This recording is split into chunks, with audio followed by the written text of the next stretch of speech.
If you're a podcast host, listen up, this one's for you. My name is Allie Jackson. I'm the host of Finding Mr. Height, a dating and relationship podcast that I've been doing for 4 years now, sharing my positive and practical approach to dating that's built on my own life experience. And I wanted to share another experience that I've had, my secret behind monetizing my show. It's called Red Circle, and I was just telling my colleague about how much I love their platform. With Red Circle, not only am I getting a seamless hosting experience, but I also love the support I receive in ad sales. It's not just typical ad sales either. It's targeted opportunities based on my show and my life. And the platform is super simple. You just set your preferences and Red Circle matches you with sponsors that align with your show. You can vet every opportunity and their platform gives you great analytics. More recently too, my Red Circle team has brought me opportunities outside of my podcast on social media to really augment the podcast partnerships, bring them full circle. I just can't recommend them enough. If you want to give it a try, go to redcircle.com to get your free trial. That's redcircle.com for a free trial. The following is brought to you by the Social Suplex Podcast Network.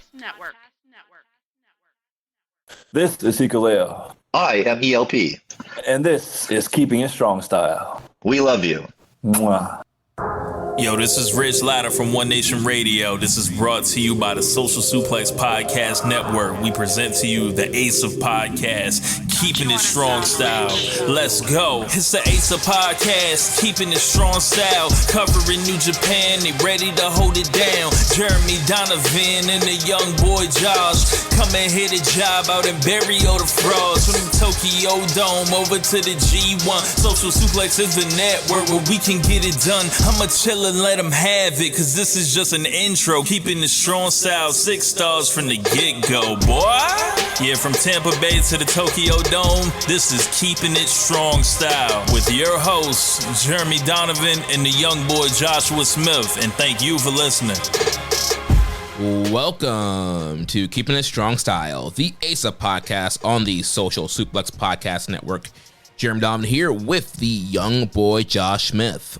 On today's show, we'll review the first 2 nights of G1 Climax 35 and cover all its news in the world of New Japan Pro Wrestling.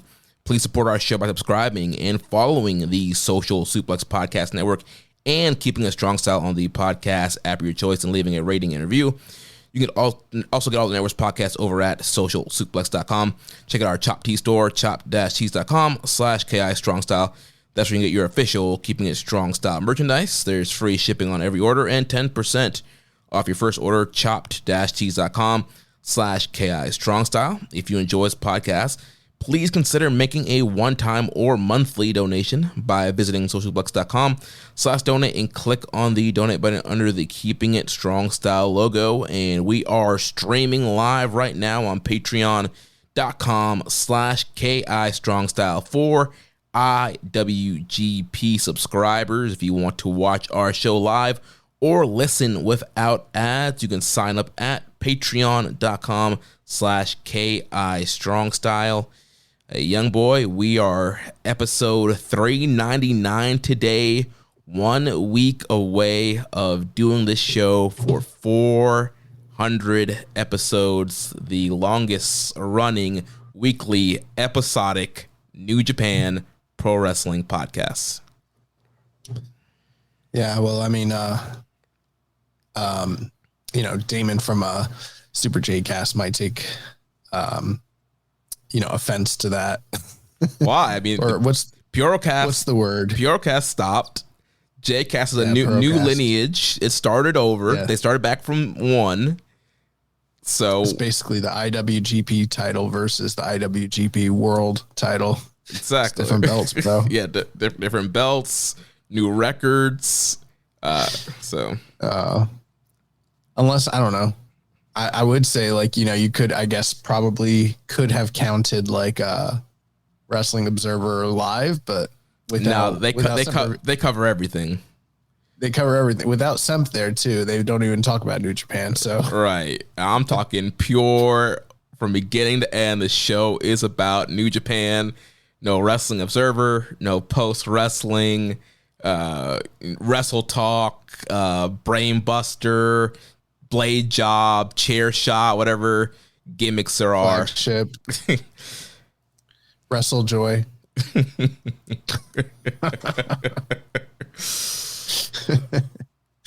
Oh man, I'm not feeling my best. Did you hear?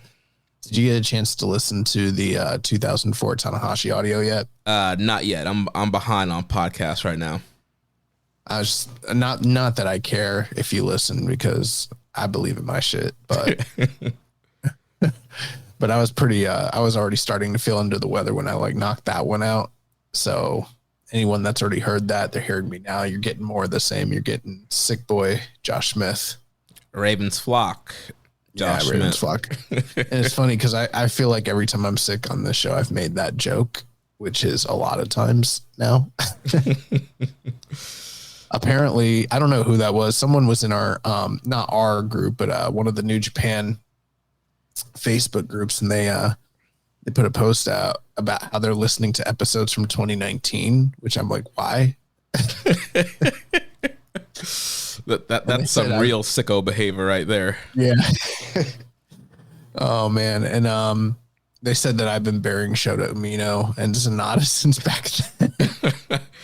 So Sonata, I remember. I mean, we've always, said Sonata as a tag wrestler, but I don't really remember us burying Umino as a young lion. I feel like we were pretty high on him as a young lion. Had he just not, maybe he was on Excursion and I was burying him on Excursion? Maybe. I forget when he went on Excursion, but yeah, maybe, because I know. I feel like in 2019 he was.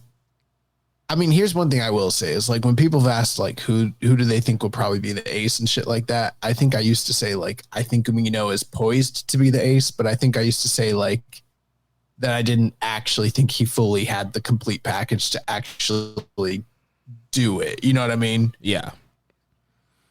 Yeah. I don't remember. He always said. And then the other, I don't know. Well, I mean, we were always higher on Narita. Yeah. Narita and Okan. We loved Okan. Yeah, we loved Okan and Narita. And I was much higher on them than I was on, even though I liked Umino, I was higher on them. And, yeah, hasn't really worked. That whole generation has not worked out the way we'd hoped, I think. Yeah. But there are some bright spots, and we're going to talk about them today. Yeah.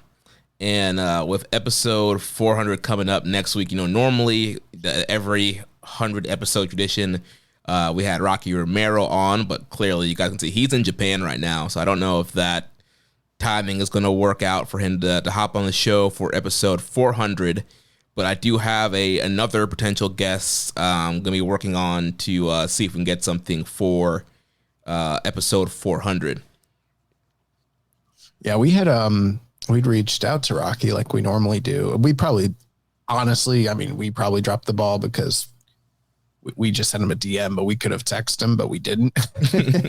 But, and he is admittedly, I think, a little bit harder to reach these days than maybe in the past with a lot of his duties. But we saw him in Texas and I ran out and I was like, yo, Rock. And I was like, are you going to do the 400th episode, Keepin It Strong Style? And he was like, when is it? And I was like, soon. He's like, yeah, he's like, hit me up. We'll get it going. He's like, of course. I was like, great. And then he was in Japan, so I don't think it's happening now. Yeah. He also asked me, like, when is it? And I was like, soon, because I literally didn't know what. We used to number the episodes, and I don't think we have like when I go on Spotify, it doesn't have the number, so I wasn't sure exactly where we were. So on our individual feed, the number doesn't appear in the title, but on the network feed, the number still appears in the title. Gotcha. Okay. Yeah. So I don't know. Maybe I'll reach out to him and see. I don't know what the timing looks like. Maybe we could do something, but maybe after G1 would be a good time to bring him on and talk about being part of that tour and the whole Don Callis family stuff with Takeshita. We're going to talk about the Don Callis family. Yeah. Oh, great. Can't wait for that. It's going to be so good. Yeah. Yeah. But if the other guest works out, I think it'd be a pretty cool interview. So stay tuned for that. It's Gerald Briscoe. I it's funny. One time I did. So for listeners who don't know, I actually have a relationship with Gerald Briscoe. He used to be one of the coaches at a local high school here called Sickles High School. I wrestled against his grandson. long story short, I used to go to all the camps at Sickles and became, had good like back and forth with him anyway. But one time, as we were starting up podcasts, I did reach out to him just to say if he'd be interested in interviewing. But he's not really down with the New Japan. He was like, I don't watch Japan. He's like, you want to talk about anything else? We can. Yeah. There's a lot of Western workers. They watch Japanese wrestling. They're like, fuck that, bro. They're not even working. You know why it looks so good? Because they're actually hitting each other. That's not working. Yeah. And I get it. That's why I would never go to Japan as well. Has nothing to do with my skill or anything. The fact that they have no interest, but I just refuse. Oh, man. Well, let's jump into G1 Climax. So we had the first two nights, the opening weekend here, Saturday and Sunday, both from the Hokkaido Prefectural Sports Center.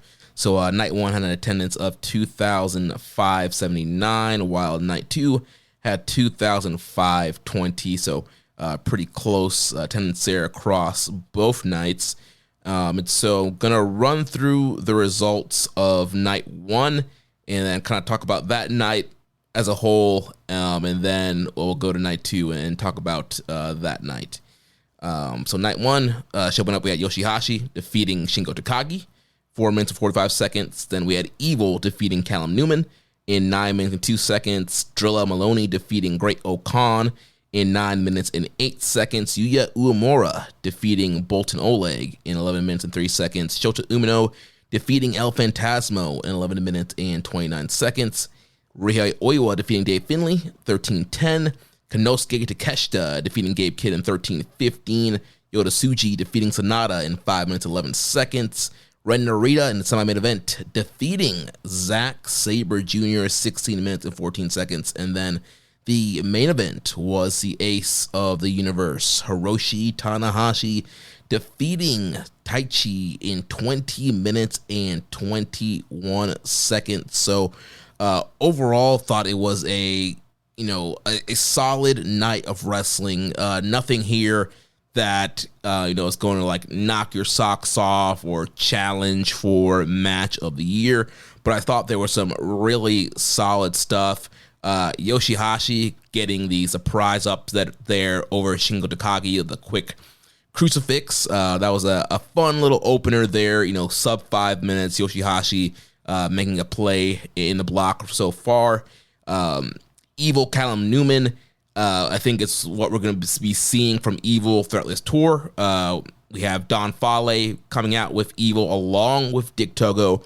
So Callum Newman wasn't able to overcome all shenanigans there. Drilla Maloney and Great Okan thought that was a solid matchup as well. I think Drilla is doing really well, getting himself over that Drilla Killer pile driver is going to be the story of his G1. If he hits that, it is game time. And very impressive hitting it on the size, a guy the size of Great Okan. So I thought Drilla looked good there in his opener. Then I really, really enjoyed Yuya and Bolton Oleg. Some really great grappling and Yuya having to try to overcome the power of Bolton Oleg. And towards the closing stretch there, you had Bolton trying to outpower Yuya, and Yuya rolled it into his deadbolt double overhook suplex for the pin. So that was a really good matchup there, like 3.5 range. Umino ELP thought was fine. I didn't really think they played too much into the whole We're Partners story there. Umino getting the win with the second chapter. Oiwa with the upset over Dave Finlay. I thought that was very good. Dave Finlay is all about being the bruiser, being the bully, and he tried to outpower and outbully Oiwa, but Oiwa's a thick boy, and I feel he's gotten thicker in the last few months, and so it wasn't quite as easy for Finlay to bully around Oiwa. So Oiwa coming back with his own power. The big gut wrench powerbomb hits the grip there to knock out Finlay. Probably match of the night for me, at least one of them, Takeshita and Gabe Kidd. Very hard-hitting matchup here, high pace. This is the kind of action you like to see in the G1. Takeshita starting off strong there with a win over the global champion. Tsuji and Sonata, this is what Dominion should have been a couple years ago. Tsuji taking out Sonata real quick, was able to overcome Sonata's cheating shenanigans. And the story of Sonata's tournament is there are moments where he tries to, go back to being, I guess I'll call it classic Sonata. He'll try and do a moonsault, a skull land, a springboard, and it's actually, not cheating what is costing him the matches here. So, missing on the moonsault here, Tsuji being able to put him away with the Gene Blast. Narita beating Zack, another upset win here. And, when people talk about House of Torture and, their heels and they cheat, I thought Narita did a great job of what I would like to see more of a heel cheating in a match. There wasn't a bunch of outside run-ins. It was Narita manipulating the referee to get the advantage, get distracting the ref by throwing something in so then he could go for a low blow or go for something else. And I thought Narita really leaned back into a little bit more of what we loved about him as a young lion and New Japan Strong Days. There's a lot more hard hitting, a lot of striking. And then when he realized he couldn't out-grapple Zack, that's when he started going to more of the underhanded tactics, which got him the advantage towards the end, able to hit that Hell's Guillotine knee to pin Zack Sabre. And then the main event, Tanahashi and Taichi. Really strong matchup here. Again, I wouldn't put this one in the notebook, but, Taichi's the hometown boy. Tanahashi, he's already walking with a limp and not moving the best here. But, for 2025, Tanahashi, I thought this was as good as you get. And Taichi did an incredible job selling for Tanahashi in the closing stretch there. Tanahashi's hitting all these high fly flows, and Taichi's just struggling to try and stay up until the final high fly flow. And Tanahashi, being the hometown boy, getting his first win. A lot of people, I saw in the Pick'em contest, a lot of people have Tanahashi only beating Evil on that final night, including myself. So Tanahashi kind of upsetting the brackets there a little bit by getting his win on the first night. It's a lot that you covered there. Oh man, it's always a little tough when you've got the G1, because we kind of have to make decisions about how we want to format it. And it's like, what, the first week there's always a couple nights, and then you get to the middle of the second week and it's like 5 nights. But yeah, I agree with you. I thought that this was a pretty good evening. Maybe not like what you would call classic, a classic G1 style card, but at the same time, we've kind of seen what they do now in this modern time when it comes to whether it's the G1 or whether it's Super Juniors, when they're going to have both blocks play in for the entire evening, then you sort of know a little bit based on history what the time frames are going to look like in terms of those last 2 or 3 matches typically will have a much greater amount of time. There's usually going to be one match that is unexpectedly short, a la Sonata and Tsuji here. And then the early matches are typically a lot shorter than you'd anticipate them to be, which can be good. I mean, it's good from a viewing perspective, because it's like you don't want the show to drag for too long, and it does make for unexpected outcomes, like that opening match with Shingo and Yoshihashi. But at the same time, if you see a match on paper that you really are excited about and it's like the third match of the night, then you're like, damn, that might not deliver. Yeah. But then we're getting ready to go into just single block nights. And that they're going to do an hour of tags, and then the last 2 hours are going to be those 5 matches, and they're going to get a lot more time. So there's negatives and positives depending on how they format the evenings. And we saw that play out here. All the same, I saw it's no secret, this podcast, we watch this stuff usually on delay. I don't wake up and watch it. I'm not a sicko like some of you guys listening. Many of you do. And, so I'd seen some positive things already before I turned it on. So it seemed like people were really happy with the overall quality of the night, even if it wasn't like a quote unquote classic G1 evening. And I think that probably speaks to, the state of New Japan recently, that this is kind of more in vein of what people are wanting from the promotion. And we haven't been getting a lot of this kind of quality, in the first quarter of the year, it seemed like we were, and they hit that slump and it wasn't quite like this. And now we're back to, I don't know, potentially a little bit of a course correction. It felt like, so that's good.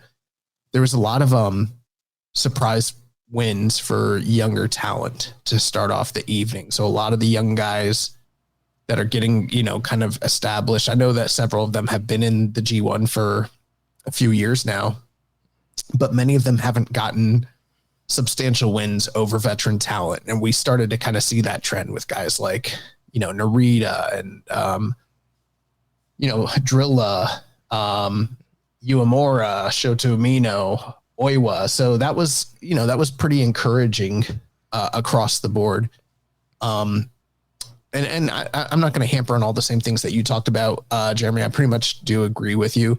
For me, I think that my match of the two matches that I liked the best on the evening are going to be that the Uemura and Oleg Boltin match. Just like you mentioned, I thought that really delivered on a top scale, and I thought that was awesome. My match of the night was Zack Sabre Jr. and Sonata.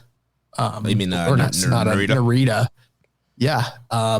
Anytime that there is a little bit of the old Narita that kind of comes to the surface, that's encouraging. Because I was watching this match and I was thinking to myself how there's so many people that when Narita was in the G1 a couple years ago, it was a very common talking point that this guy is boring. He's just doing Shibata cosplay and he needs to find himself. And I always disagreed with that, to be honest with you, Jeremy. I feel like a lot of those types of fans, I know that modern fandom is different from like nostalgia fandom and some of the older guard. But when I used to hear people say that, I'd be like, you guys would have fucking hated New Japan in the 80s and 90s when like half the roster were all Shibata. When everybody was wearing black trunks and black boots, and that was literally half the fucking roster. And when Narita was the only guy in the company who else was doing it other than him? Maybe Suzuki, who was on his last leg, Yeah. Nakanishi was already gone. Who else? Shibata didn't wrestle in the company. Who else kind of represented and then the Lions, obviously, but who represents classic, quote unquote, strong style New Japan Pro Wrestling? Like literally nobody. And so I always thought that was a funny thing for people to say, that they found him to be boring, when it's like he's the only guy with this unique, aspect. And then they turn him into a House of Torture goon. And we have seen a couple matches deliver with him. But they're few and far in between. Most of the time it's the bullshit. Yeah. So to see him go out there with the world champion and really not only just deliver, but like you said, Jeremy, I think still stay true to the heel character and still find ways to be a diabolical dickhead heel and find a way to win and cheat and get the heat without having to do every fucking gimmick under the sun the way that, like, in fact, I thought if I'm going to be, this might upset some people, but I thought his heeldom in this match was more clever than what you would typically get from like a Jay White G1 match. You know how like everyone used to praise him for his heel work and his character progression, the storytelling, blah, blah. And it's like, yeah. And don't get me wrong. I mean, I'm a fan of Jay White and I thought there's sometimes he really delivered, but I feel like if Narita can hold on to this is the kind of stuff that has the makings of like, maybe he could actually be like the top heel in the company. But then again, here's another thing, and I'll throw this out there. Evil and Sonata got their fucking working boots on this tour. I don't know why. Maybe it's because of, Goto's out, Tanahashi's on his last leg, and there's no stars. And someone was like, "Hey guys, you gotta turn down the Gaga, and you kind of need to work because we don't got anybody right now." Because both those guys are actually like really trying. And we're going to talk more about the blocks and stuff, but those are kind of my broad thoughts on the first evening generally. Oh, one last thing. Wasn't huge on the Gabe Kidd Takeshita match personally. Really? Yeah. I thought the match was really good, of course, but I saw so much hype for it before it actually happened. And plus, I thought it was the match I was most excited for. And I hate to be nitpicky, but there were quite a few things that I saw in the match that I did not like. I didn't like Gabe hitting fighting spirit spots so early in the match for them to lead to nothing. Like, he was getting hit with like lariats and shit and going down and then popping up at one. And it was like, it's not the fact that he's doing fighting spirits, although it is kind of weird because it is like he's a quasi heel. But it's also like, why are you doing it here when it's not getting a pop from the crowd? It's not earning anything. There was a lot of like kickouts and near falls down the end, which, you know, again, I'm a fan of that sort of shit. Like, we just saw Bandito and Takeshita do that, but to me, it needs to feel earned. And I didn't think that they had the match that necessitated the big dramatic, all those kickouts at the very end. There was some other stuff. I really hated that Takeshita neck break spot at the very end. Oh, where he snapped his neck. Yeah, that's like Giant Gonzalez, Bray Wyatt-ism sort of shit. And I'm like, why did he just snap his neck? like he's the Giant in 1996 wrestling Hulk Hogan. Like, that shit was weird. I didn't like that Gabe did a fake job. He got put in the chicken wing and he went unconscious, which doesn't make sense because the crossface chicken wing is not a chokehold. It's not a choke. Yeah, in the famous words of Andre the Giant, it's literally not a choke. I mean, Jeremy, you did, amateur wrestling. A crossface is a fucking crossface. Right. That's more to like punish the opponent. You're not going to pass somebody out from grinding a crossface. Yeah, so I didn't understand that part of it. And then come to find out, obviously we're going to talk about it, but I think Gabe was hurt in the match, and that probably has something to do too. But I noticed that Gabe was not getting hit with a lot. Like, there was like, obviously in wrestling, there's always like, there's working snug and then there's working light. You know what I mean? Mm-hmm. But like, I just noticed so many times where Takeshita was like throwing running knees and elbows, and like Gabe was shying away to such an extent where they weren't even coming close to making contact. And Gabe was still selling them. And obviously that's the illusion. You're supposed to do that, but it was so blatant where I'm like, why the fuck are they not connecting with anything right now? This looks so weird to me. And it really threw me off, but I think it might have had something to do with Gabe getting hurt early in the match. Did you see where it happened early in the match? Yeah, Takeshita hitting a drop kick and the way he landed on Gabe's knee on the way down from the drop kick.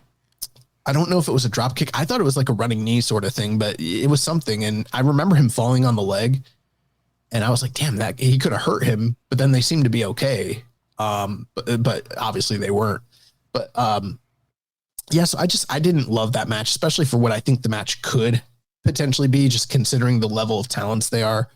That doesn't mean the match was bad, but there's just a lot of things that I noticed where I'm like, and then when you compare it with like the match ELP and Takeshita had the next night and day, because I felt like the ELP Takeshita match is one of the best matches at the tournament so far. So. Yeah, I don't know. I didn't catch on a lot of that stuff, but I don't know. I enjoyed it. The brain buster to the floor. I felt like there's a lot of big forearms and strikes. The bastard driver from Takeshita was a great near fall, and then introducing this the crossface chicken wing, which I like that he's adding that now.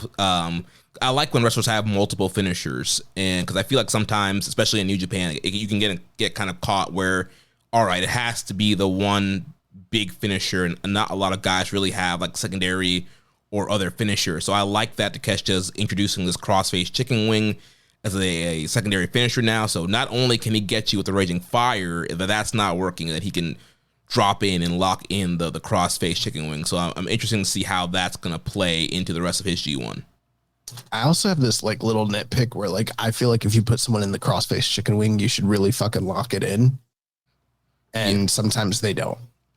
Yeah, I feel like sometimes like the hand sometimes will slip off the face, or it's usually like the underhook. They're not able to clasp the hands together because maybe the guy's not flexible enough, or the traps or the shoulders. But I'm like, bro, if you're gonna do the crossface chicken wing, fucking do it. Like, lock that shit in. Yeah.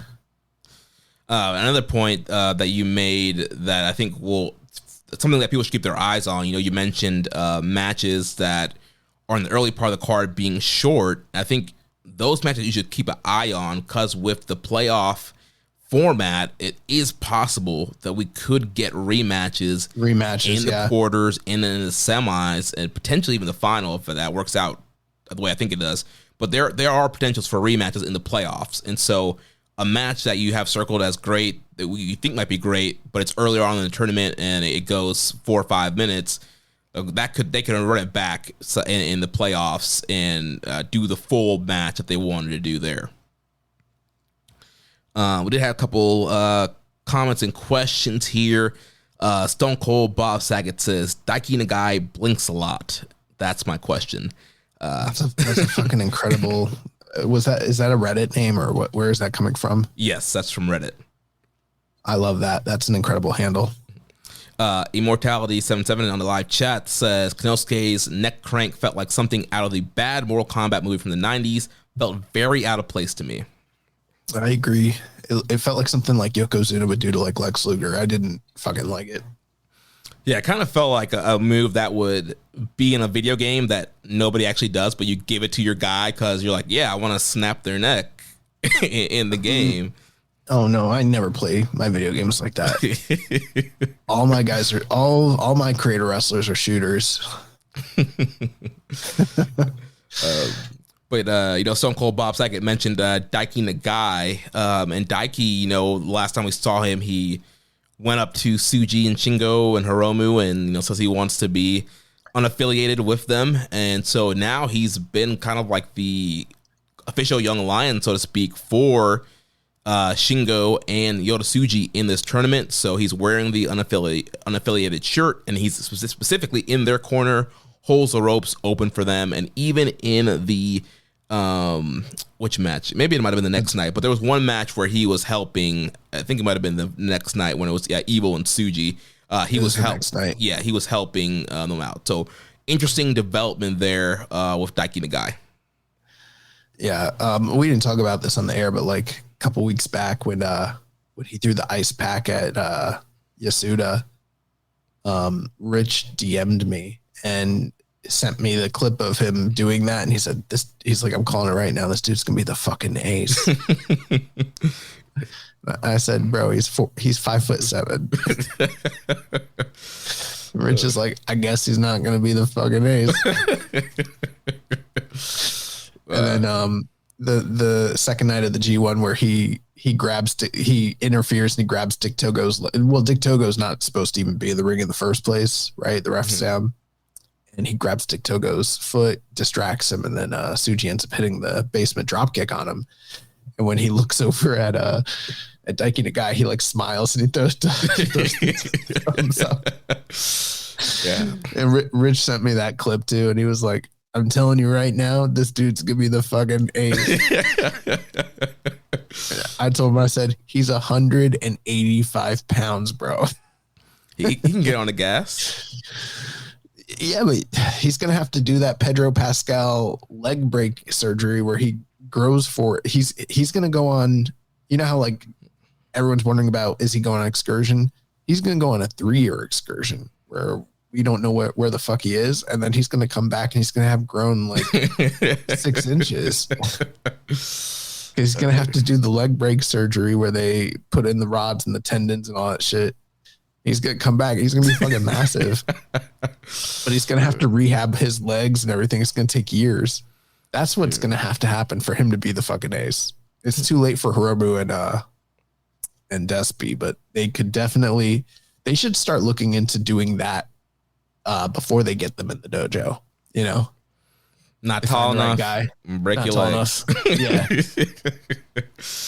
That's why Hiro Matsuda broke Hogan's leg. Nobody really they don't know that's part of it.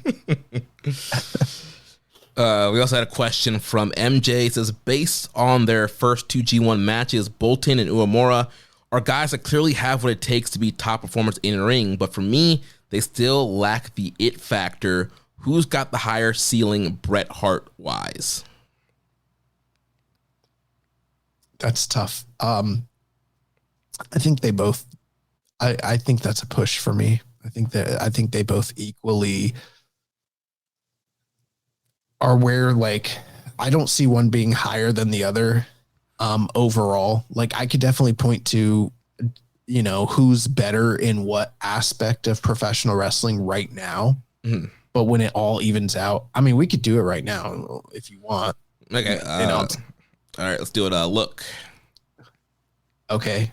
For me, I think that Uemura is a 7.5. You know, I think I'd probably go 7.5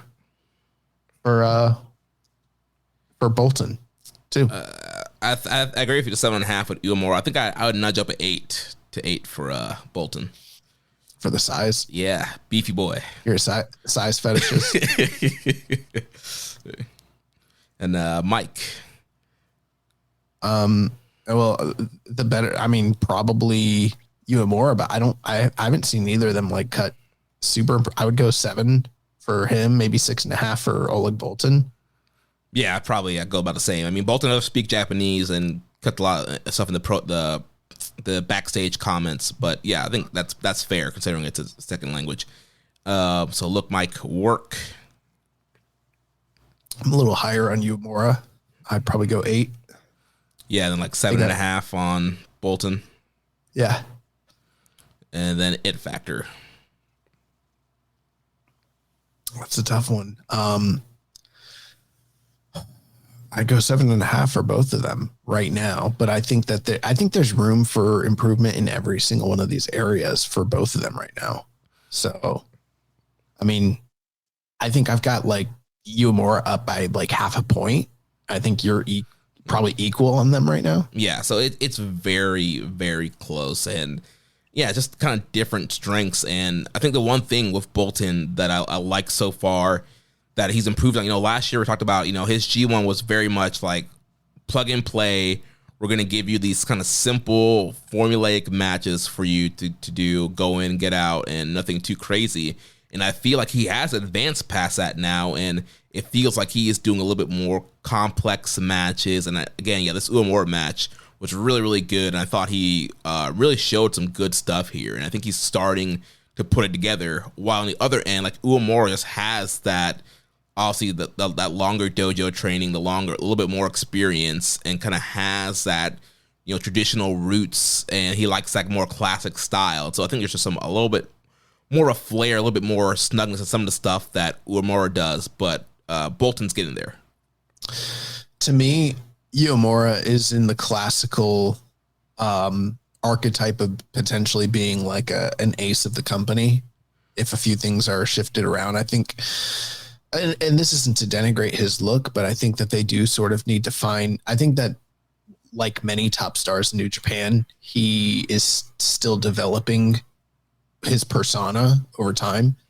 And this is probably, in my estimation, going to be his like early stage, you know, return from excursion sort of look. And eventually he'll probably adopt something that's very different from what we're seeing right now and step into more of a top guy sort of role in the next few years, maybe sooner.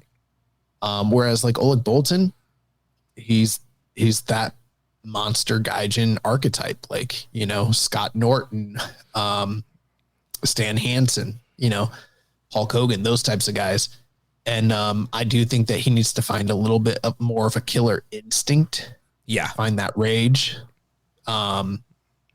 And I think Uemura needs to carry himself more as like a top guy. And I think Oleg Bolton needs to find more like fury and anger, kind of fearful sort of thing.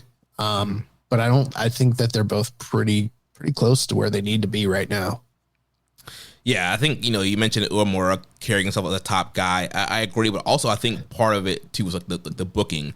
I feel like he still kind of gets booked a lot of times as this kind of plucky underdog that kind of gets lucky with the wins. And like, even in this match where, you know, he kind of, you know, got the advantage and was able to throw Bolton, it was still kind of positioned as, oh, wow, you know, he got lucky with that leverage and to the throw and pin Bolton. Like, nobody saw that coming. And so I feel like the booking doesn't do him favors as he's booked as this underdog guy where I think they can go a little bit more harder on him. It's like, yeah, he's super skilled, he's super talented. We shouldn't be surprised that he was able to, get the hips under and throw Bolton. I agree. I also think some of that comes down to finding out for yourself who you desire to be in that ring, Mm-hmm.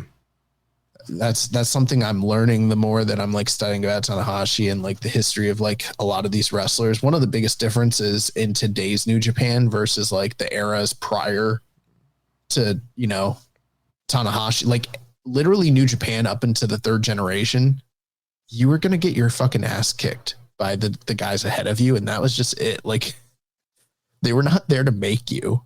They were there to punish you. And certainly there is an issue in New Japan right now where there's a lot of guys that were top stars that left and they're not going to put over these young guys. But when they were here and when they were working with younger talent, regardless of who went over and who didn't, they were always working to have the best match possible and to make the guys look good. And that is an advantage that these guys have that like, say, like Nakamura, Tanahashi, and like, Makabe, they didn't have that shit. Like, they were getting beat up by the older generation. And that's how it was for many, many years in New Japan. So I do think that there's a little bit of some of these guys, they're happy to be there. They don't want to ruffle too many feathers. But you look at like what's happening with Daiki Nagai, and this is a guy who hasn't even graduated yet.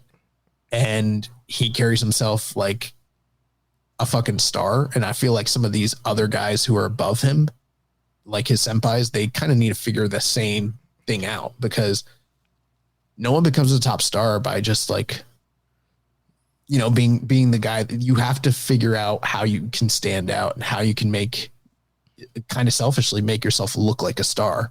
No one else is going to figure that out for you or do it for you. Yeah, and the way that Daiki carries himself, you would think that he's the junior ace, like right now. The way his swagger, his promos, his attitude, it's like, this guy's a man. Like, oh, wait, he's just a young lion.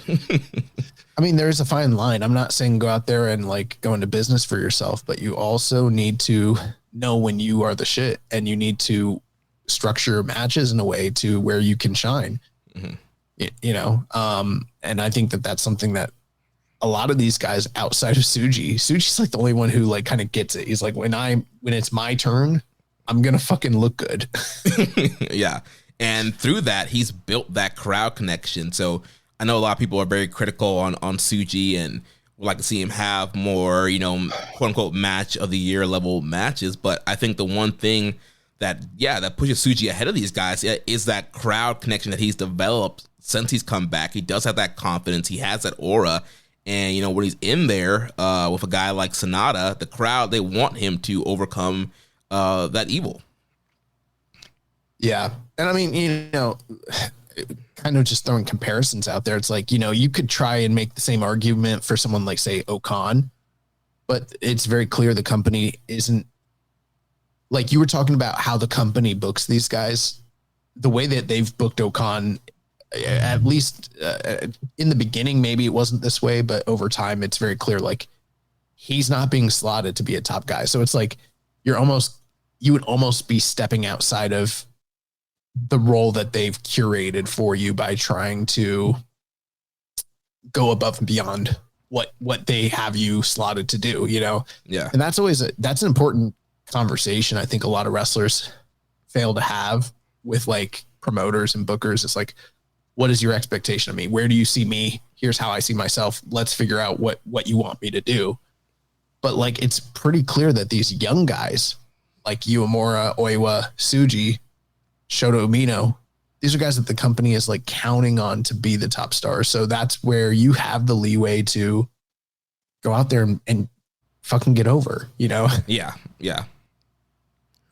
And they're not going to Matt Cardona you for doing that shit, Yeah. And one other thing with Uemura, and this goes also too with Oiwa, they've been doing what Chris Charlton on commentary calls like the real Irish whip, where it's not like where you throw your guy across the ring. It's like you do kind of this short kind of arm pull, and both of them have done really great arm work in both of their matches. It's true. That is like, that's the actual original. I'm just shooting off the hip, but I think Dano Mahoney invented the Irish whip in like the 1920s, 30s. I'd have to look, but that was his finish.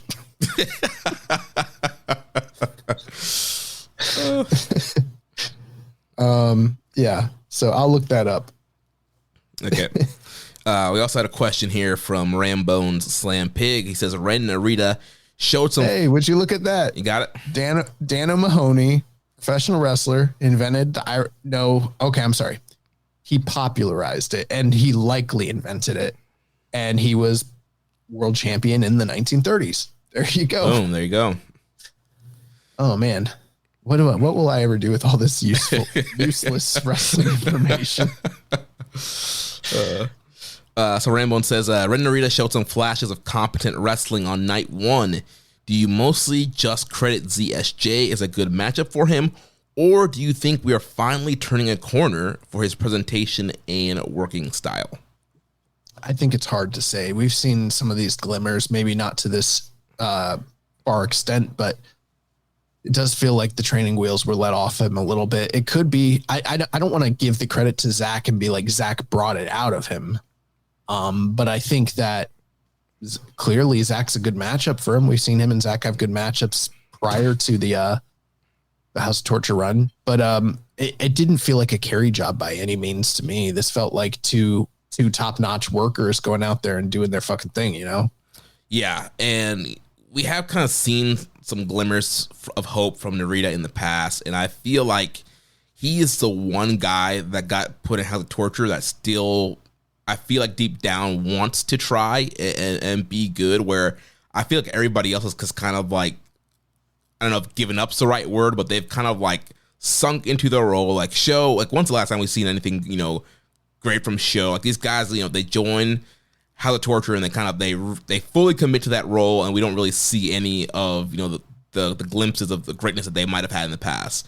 Where Narita, we've seen him, every once in a while we get these Zack Sabre moments where it's like, yeah, this guy rocks, and if he wasn't saddled down with this gimmick, like he could be something.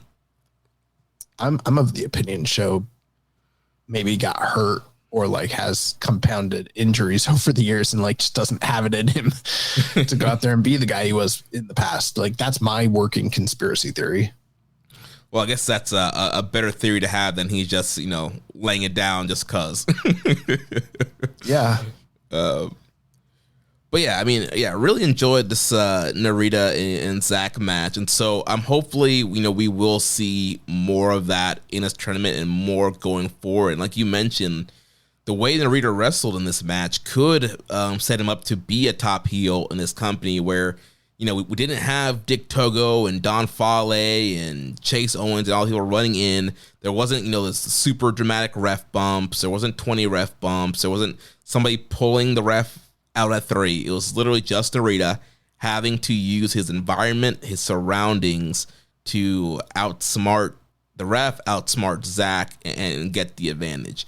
So I think if he wrestles like this the rest of the tournament, it's going to be very entertaining to watch, especially, we have lots of House of Torture representation in this tournament. And I know that you mentioned, Evil and Sonata putting their working boots on. And even with that, like Evil still, he has Fale and Dick Togo out there. So there's still, a lot of interference in his matches. And Sonata, he is trying to do a little bit more. He's doing a little bit more of his old kind of move set in between the cheating. But I still, out of all three of them, I feel like Narita is kind of, I would say the top dog so far out of those House of Torture guys. Yeah, I agree. All right, so moving on to night 2. So the show opened up. We had Gabe Kidd coming out, limping down to the ring on crutches, and pretty much announced that he would have to forfeit tonight's that night's main event against Zack Sabre Jr. He hyper-extended his knee, like we alluded to in the Takeshita match, and sources close to us did say that Gabe Kidd is determined to, finish this tournament out and not have to forfeit many more matches. And So it sounds like the injury is legit. It's not a work, because I know there's a lot of working injuries going on in wrestling right now. But he is hurt. Did have to forfeit the match the other night. But it does sound, ELP had a very similar injury at the end of the New Japan Soul Tour. He took a couple nights off and was able to come back and be ready in time for G1. So with how the schedule plays out, maybe he only has to miss one more match or so, and he could be ready to hop back in. But what did you think about the announcement of Gabe missing the main event on this night? Well, it brings to question a lot of thoughts because, historically with New Japan, if a lot of people are working hurt a lot of the time and nobody knows it, and usually if they say somebody's hurt and they can't perform, it's like one of two things. Traditionally, it's either like they're really, really hurt and they're not going to be able to like go out there and perform for a while and it's a serious thing, or it's serious enough to where like they're taking a temporary precaution, but they're going to get him back out there like ASAP. And the fact that they didn't announce that he's fully through for the tournament leans to the idea that maybe he will return. But at the same time, I mean, he came out on crutches. That doesn't look good. And it could be a situation where like they just got, because apparently, on commentary, they were saying that they were just getting word just before the show started, like minutes before, that this was going to happen. So it could be a situation where, just playing devil's advocate, what if he's not able to compete for the rest of the tournament, but they're holding out hope that maybe he's going to be healthy enough, and they don't want to commit to the idea that he's done because he does have an important role in the structure of the points total in the block. And they're probably having to like, maybe it just like, even if he is like what we've heard, just out for one or two more matches, rework the booking of the entire tournament. Or if he does wind up being completely out, then they're gonna have to then that's a forfeit for the remaining 8 nights that they have in that block. That would be insane. So there's a lot to kind of unpack there, really. I think the schedule works in his favor too. So obviously we're recording on Monday, so there's no show today. And then on Tuesday, it's an A block night, and he said that he's a tag match, so he doesn't have to work the tag match. And then Thursday it's a back to B block where he would be facing Shingo Takagi. So if he wouldn't be back until Saturday after that. Yeah, because Friday is A block night, and then Saturday, it's the next B block where he would be facing Drilla Maloney. So if he lost the first match, and let's say hypothetically he forfeits. He lost the first match, he forfeited his second match. Let's say he has to forfeit this match. That's 3 down. Then you would imagine that if he is coming back by Saturday as the white belt champion, they would very likely have to kind of book him to start picking up some pretty meaningful wins and go on a little bit of a run to get back into contendership. Unless they want to tell a story of him just like being fucked for the rest of the tournament and he's just losing. Yeah. But we're going to keep our eyes on it. I don't know what's going to happen here, but it is, super unfortunate, obviously. Yeah. I mean, if he was penciled in to be in one of the top 3 spots there, he would probably have to at least get 10. So coming back, if he does end up forfeiting the Shingo match, he would already be down 3. So he would have to win out his 5, and end at, he could lose one more and be 5-4. I think 10 points is probably going to be at least what you need to clinch one of those spots. But he would at least need to win probably 5, if not the 6 matches to be in that 10 to 12 point range. Yeah. So something's going to happen here. I know we got some questions about this that I think we kind of touched on a little bit. Yeah. Casey in the Discord says, if we were to assume Kidd was one of the top 3 moving into the playoff, who benefits the most from his injury? I personally don't think he is going to be in the top 3. That's just my opinion. Just because Zach's in the block, and Takeshita's in the block, and so is Oh man, I'm trying to remember who else did I think was going into the final three. I think Shota Umino is the other guy that I think is going through. So I think Takeshita is the biggest lock, no matter what. Personally, Yeah. and I think there is an argument where you could say Zach as the champion doesn't even need to make it to the playoffs. So there's that, and then there's Shota Umino, but who knows? Who knows if they really have faith in Umino the way that I think that they still do. Yeah. So, I mean, let's do it this way, Jeremy. Let's say Kidd can't make it into the playoffs. He's too hurt. And let's say they're for sure going to put Zach through and they're for sure going to put Takeshita, and they didn't have plans for Umino to go through. Who do you go with at that point? I think you probably go with Shingo Takagi. He's a guy that's probably going to give you the best matches, and he's very reliable to be put in the playoffs like that. What about Ren Narita? Yeah, I mean, beating Zach first night here, I feel like, if you really want to go with a young, homegrown heel or domestic guy, if you're trying to replace Umino there, Narita would be a good call. I think like Umino or Narita are like the two guys, like one of those two guys got to be the person that goes through. And I feel like if you want to elevate if you're really looking to elevate someone in this tournament, Narita might be that guy personally. Yeah, because they're not going to do it with Yoshihashi. I think Drilla would be a long shot. Great Okan's already been to the playoffs, so no need to do that again. I don't think they would do it with ELP. So I think it would come down to like Shingo or Narita. But they'll probably go with Umino. Yeah. And then Doc says, with Gabe Chan hurt, does New Japan find a sub or just give points? I could be wrong here, but I don't think they've ever substituted anybody in the G1 ever.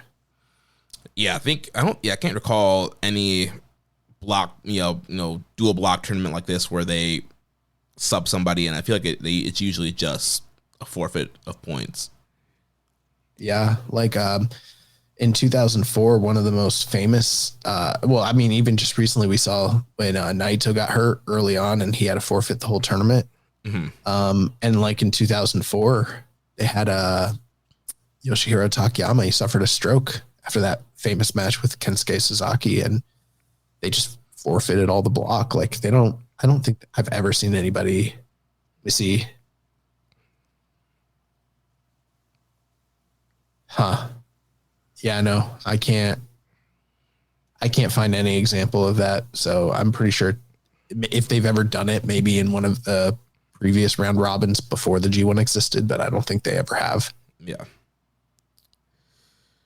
All right. So moving into the results of night 2. So after the Gabe Kidd announcement, we opened up with Callum Newman defeating Hiroshi Tanahashi in 7 minutes and 32 seconds. Then we had Drilla Maloney defeating Shota Umino in 12:30. Bolton Oleg defeating Roy Oiwa in 9:10. Yoshihashi defeating Ren Narita in 1:26. Dave Finlay defeating Sonata in 10:21. Great Okan defeating Shingo Takagi in 12:12. Evil defeating Yota Tsuji in 11:01. ELP defeating Takeshita in 15:02. And then the main event, Taichi defeats Yuya Uemura in 19:02. So again, I thought this was another really solid night of wrestling. Tanahashi, I felt like the Callum Newman match was kind of, people say, the quote unquote night off when you used to wrestle Yano back in the day. And I felt like this was almost kind of a night off match for Tanahashi. It was the opening match compared to a main event. And not that I'm trying to bury Callum Newman, but it was just a, sub 8 minute match. Very quick. Tanahashi didn't really do a ton of big spots in the match here, and Callum got the win. So felt like that was kind of let's give Tanahashi a little bit of a break going into the rest of the main events that he has coming up. Like we mentioned with Drilla Maloney, once again, the story of his G1 is going to be that Drilla killer. And again, he's lifting these guys up that are pretty, thick and beefy and getting Shota up there and just drilling with that. And I think that's going to be a very important loss there for Umino. I think that's going to be a loss that could potentially, keep him maybe out of the playoffs, or he ends up getting second or third because he lost to a guy like Drilla Maloney, where you would expect maybe Umino could beat Drilla, a quote-unquote winnable match for Umino. So I thought that was interesting there that they went with Drilla, having him go undefeated so far. Bolton and Oiwa, very similar to Bolton's match with Uemura the night before. A lot of really good grappling. And again, Oiwa is just really beefed up. And so again, you kind of have these two bulls going out there. And towards the end, Bolton was able to catch Oiwa into the kamikaze, getting the win there. And I thought that Bolton showed a lot of fire in that match. Yoshihashi Narita. So this is, the Narita we don't really want to see the rest of the tournament here. So he jumps Yoshihashi from the bell, and they're brawling on the outside and tries to get the advantage going into the match, but then Yoshihashi is able to get a flash pin a minute and 30 right after the bell rings. So Yoshihashi, another guy going in with 4 points now. David Finley, he had been on a losing streak, losing 3 of his last singles going into night 1, and then he loses to Oiwa and then another upset there. And so I was wondering at this point if, Finley's story was going to be that losing streak. We've seen guys like Jay White do that as well, where they lose their first 3 matches and make the big comeback. But he was able to get the win here over Sonata, who turned on him recently from the War Dog. So big win there for Finley. And again, with Sonata, he did kind of lean back more into the Cold Skull roots, where he's doing the springboard drop kick, he's doing the skull end, he's doing the paradise lock, he's doing all these LIJ Sonata moves, and that's actually what is costing him the match. And so he had Gato tied up in the paradise lock, but that allowed Finley to kind of make the attack on Sonata and put him away. And so we're seeing this kind of almost like a struggle of Sonata wanting to be flashy and perform. It's only a couple years ago that he was undefeated in his block, world champion. So we're kind of seeing that, almost kind of trying to, fight from the inside while he's still being how to torture Sonata. And then Great Okan and Shingo, solid, hard-hitting matchup here. Okan getting the win with the claw slam. Not too much else to say about that matchup. Evil and Yota Tsuji. So again, we had Evil out there with Fale and Dick Togo. And this is a match we talked about where Daiki Nagai tried to help Yota Tsuji, but the numbers game was just too much for Tsuji in the end, and he fell to the Evil STO.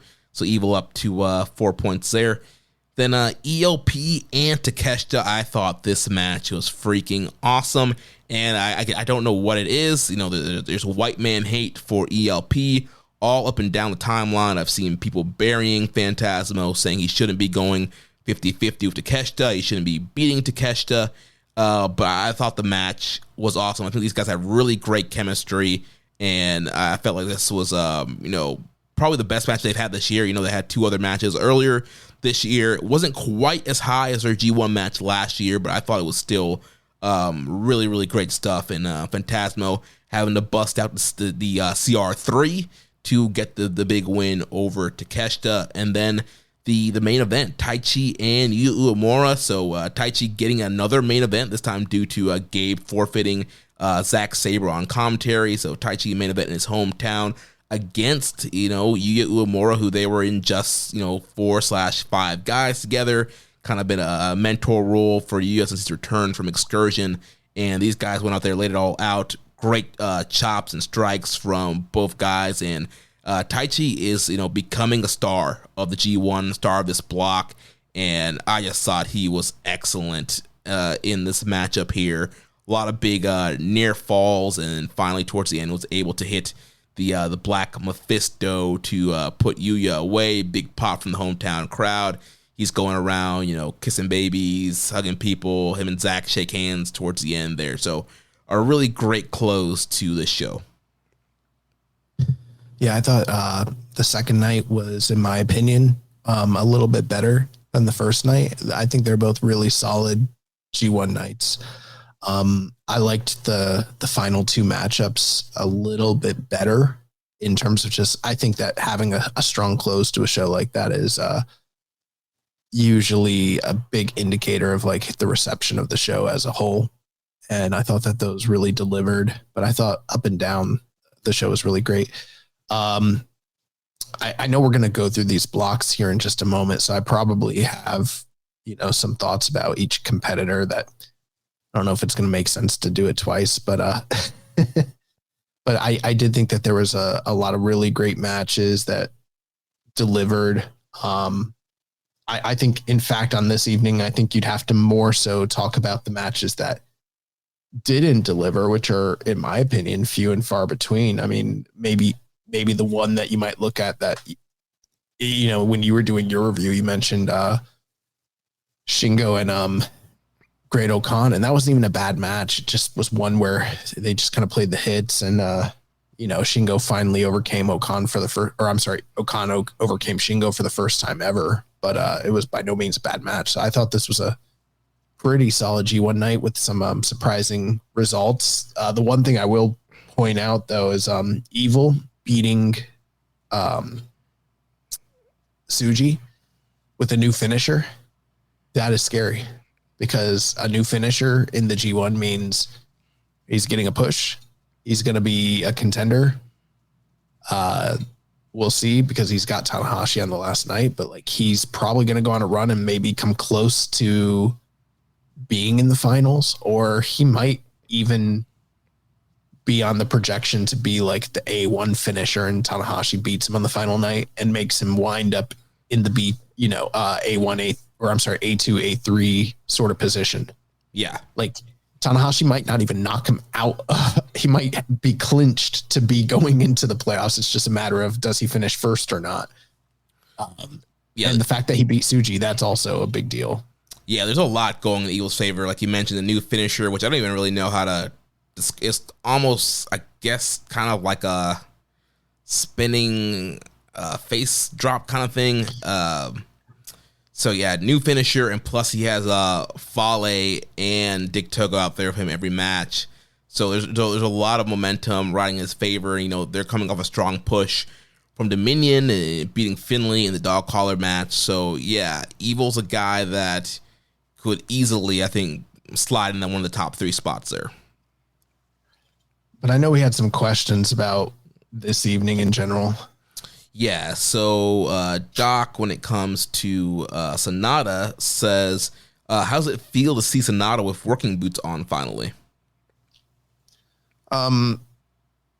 Yeah, Sonata's working hard. Evil's working harder than they normally do. I think part of it I think what I mentioned earlier is they don't have the room for the Gaga, because there is such a dearth of star power.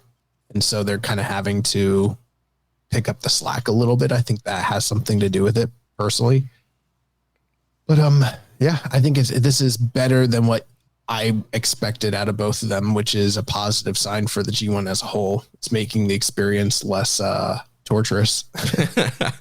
Yeah, I think Sonata is kind of a surprise. I mean, he's still, mucking it up a little bit, but I thought we would, go full on gimmick with all these guys. And yeah, seeing how all 3 of them, Narita, Evil, and Sonata, are performing so far. Specifically, I think Narita's, again, ahead of both of them, but Sonata, seeing him, and I'm wondering what the story there is, if they're doing some kind of, is he going to leave House of Torture eventually, because he's doing this whole thing of wanting to, do all his old flashy stuff, and he has new music that sounds like super triumphant, like a super cool baby face coming out, and so it's like, what's going on with this guy? Like, who does he want to be?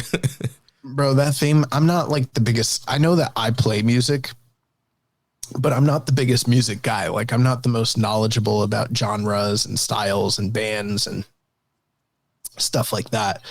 But that theme that he's coming out to, do you remember this band, The Starting Line? No. They were a Midwest kind of emo-ish teen, power pop sort of band. That's sort of that song he comes out to. It reminds me of high school, our era of high school, power punk, Midwest emo-ish. And I'm I could just hear someone I can hear the voice of who should be singing over it. Yeah. But there's no actual it should start off with like kind of whiny sounding singing and then like some screaming and like when the drop comes. Yeah. And I'm like, this is kind of emo-ish what he's coming out to. This is not House of Torture-esque like whatsoever. Yeah, I don't know what he's doing. And so I don't know if he's, again, just kind of doing his own thing, or if they are telling some kind of story where there is this internal struggle of where he does want to be flashy and be a great performer, but he feels like he needs to be a part of House of Torture to succeed. I don't know. It might be. It also might be a situation where it's fun for people to read into. Like, I just think it's one of those like little story arcs that's just taking place over the G1 and is going to fizzle out, and it doesn't really amount to anything like we've seen in the past. Mm-hmm. But I know everyone likes to put their We Work Stiff hat on and dive into the deep concepts and like put the pieces together. But to me, it's just like, it's fucking Sonata, bro. He's doing shit. He's just doing shit. That's it. Like, why did he come out again with the giant bass jacket the first night and then come out with the disco, the 1970s Cher disco suit the next night? I don't know why. Like, good on Chris Charlton to try to put the pieces together and be like, he did this and he did that, and this is what it means. I'm like, I don't think it means anything. I think it's just, I view Sonata like a David Lynch film. Like, it's going to do you no use to try and figure it out. Shit just happen. It's like WWE. Shit just happens, Yeah, he's probably just trying to pop himself or pop the boys and like, let's see how ridiculous my entrance gear can be each night. Yeah, someone in our Discord was like, they asked us something about like, how interesting is it going to be to see this guy come out with like a new, interesting suit? And I'm like, bro, he can't afford that. The yen is down there. This is all shit he already has come out to in the past. Like, we saw this dude literally go years without changing gimmicks or gears, for so long. And also he's got a new nickname. He's the Cold Viper. That snake, cold-blooded snake. Cold-blooded snake. Yeah. The fuck is that? It's kind of like the Viper or Randy Orton, You never know when he's going to strike. The only thing that we do know is with him, nothing is for sure. Next question here from Fraser Ramon in Discord. It said, what's the current Kiss official stance on El Phantasmo? I think it's Fraser. ELP fucking rocks. And I think there's a lot of the fandom that, I understand. I used to be kind of down on ELP personally, but I think a lot of the things that I didn't like about his game were more so like based in the fundamentals and the rudiments of professional wrestling. And I think he's gotten better at a lot of it. Like, his strikes are a lot better than they used to be. His chain grappling is a lot better than it used to be. His psychology in matches, his structure of his matches, just a lot of the kind of like, I felt like when he came in, he was very UK, in the worst ways. Like, if you go watch, who's, Oku? Oh man. Yeah. If you watch like a Michael Oku match and you hear me say why I don't like Michael Oku, you can apply a lot of the reasons I didn't like Michael Oku to why I didn't like early era ELP. But him coming to Japan and being entrenched in the company for so long, he just got so much better. Like, do I think he works as a top guy? No, I don't. And do I think that, he's poised to be like world champion, top 4, top 5 guy in the company? Like, no. I think a lot of the hate that he gets from the fandom is fucking weird. I think for them, it's like this thing where they think he doesn't sell enough, and they think that there's not enough gravitas to his matches. And maybe there is a little bit of something to that, but like, I don't know. I think he fucking rocks. Yeah. There's very few people in the company that can do what he does. And when he turns it on, he's one of the best in the company. And I think part of it, I don't know, it pisses people off. And I think that's funny. So I don't know. Yeah, I think he's awesome. I enjoy ELP a lot. And, I liked him back when he first came in, even with some of those holes in his games. And, yeah, he's gotten so much better since then. And I don't know, I don't know how you watch this match and say he sucks or that Takeshita carried him. I felt like he did his part as well. And he did a great job selling. He did that big springboard to the outside. Takeshita catches him with a forearm on the way down. I thought he did a great job selling that and selling the near count out.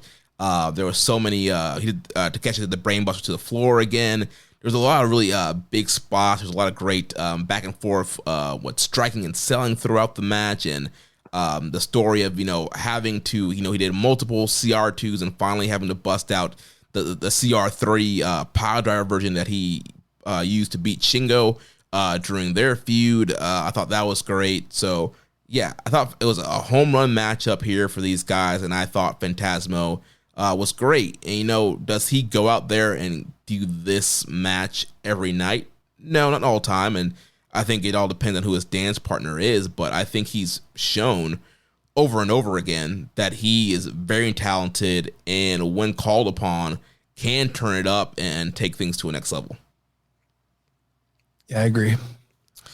Then next questions here from the main event. So first, Rambo and Slam Pig says, between getting into the G1 and holding the tag titles, do you think that Taichi is the next long-neglected veteran who is due for some kind of push, or am I just a delusional Taichi fan? Yeah, I think that, we've been advocating for that for a while. I'm not going to reiterate everything we said on the last couple weeks episodes, but I think that there is legitimate money in a Taichi run. I don't think necessarily as the world champion, but I think as a top title challenger, as a white belt sort of guy. And I think that he should be a person that works singles matches with the top guys. And rarely is he ever put in that position. I think he should be. Yeah, Taichi, another guy that rocks. And like I said earlier, I feel like he is going to be one of the stars of this G1 when it's all said and done. Great reactions here these 2 nights, also in his hometown, but still, I feel like the whole New Japan crowd as a whole is really getting behind him, and he's a high effort guy, and I think a lot of people who are maybe not high on Taichi are still envisioning, that the junior Taichi in Suzuki Gun who was kind of mucking it up back in the day, but since he's gone heavyweight in the last few years, he's just really turned it on, and he's just a high effort guy and is always going to give you his best, even if he's not always winning or positioned in a top spot. So yeah, I think that he's been killing it, and he's a guy that we've been saying on the show. He's a guy that why not push? Why can't he be a global champion? White strap. I think he could easily be in a spot like that. Next question here from Hawaiian Punch BB saying, with Nagai, Kato, and Yasuda being adopted, who do you think should adopt Morishima? So he's talking about a post-match here. We had Yasuda coming into the ring and Taichi kind of endorsing him, and it seems like Yasuda's going to be Taichi's personal young lion for the tour, just like Nagai is with Shingo, Tsuji, and Hiromu. And Shoma Kato in the backstage was with ELP. So it seems like all these young lions are starting to kind of get quote-unquote adopted by main roster talent. Yeah, mentorships. I don't know. Morishima, I think it would be more interesting for him to be the only one without one. Just him alone. Like, what the fuck? Why does anybody want me? Nobody wants me. Bro, put that chip on his shoulder and let that be a catalyst that he never, gets over for the rest of his career. It just catapults him, 10 years from now, we'll be like, remember, he was the only young lion that never did get adopted. Yeah, that could be a good promo. It's like, oh, you guys got picked. Not me. I had to go out there and grind. Got hand fed. Now I want them to do this. Yeah, that's what I think. Yeah, I'm trying to think if he had to go to someone. It's better than him getting House of Torturized. I don't think they would adopt him. I'm trying to think. Is there any like beefy guys that could adopt him. I don't know, maybe Bolton. Maybe. I don't know. Bring Nakanishi back. Monster Morning. Then last question here on from the main event. I guess a similar topic here. MJ says, can we talk about what appears to be a newer approach to young lions development? Readoption. Vegeta, Nagai, Kato are all getting adopted internally. Bolton went straight to the roster, yet Youngblood have been away for nearly 18 months. I had a chat with Fraser Ramon about the practice of excursions in NJPW. Are excursions needed anymore, or are we in a post-excursion world? Well, for those that have listened to the 2001 episode of Tanahashi Ace of the Universe, when Tanahashi returned from a lengthy absence due to a metacarpal tunnel injury to his bone, he came back and he donned red trunks and grew his hair out, and he was still kind of a young lion, but he pretty much said, I'm not a young lion anymore.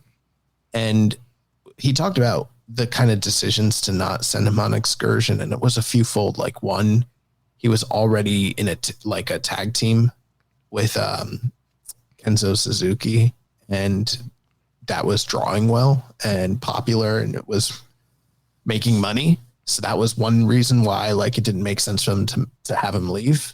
The other thing too was he said that the main reasons that people go away on excursions oftentimes are a couple things. Like, number one, getting their body into better shape.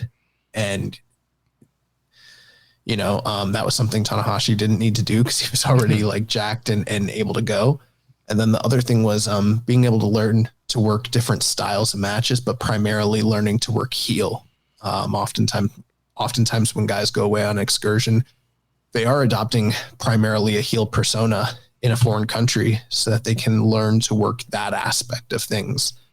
And then maybe, when they're touring, maybe they'll flip flop. They'll get the indie experiment, do face this night, do heel this night, work different crowds. And, one of the reasons Tanahashi never left is because he said he'd already he was already drawing heat from the audience just by being as arrogant as he was, even as a Hantai babyface. So those were part of the reasons why he never did leave. But historically, he also mentioned that there's very few tip-top guys, top ace level, got to the top of the business Japanese talents that didn't go on excursion. Like him and Kenta Kobashi are two of the only really notable, in terms of men's pro. I couldn't speak for Joshi, but exceptions to the rule.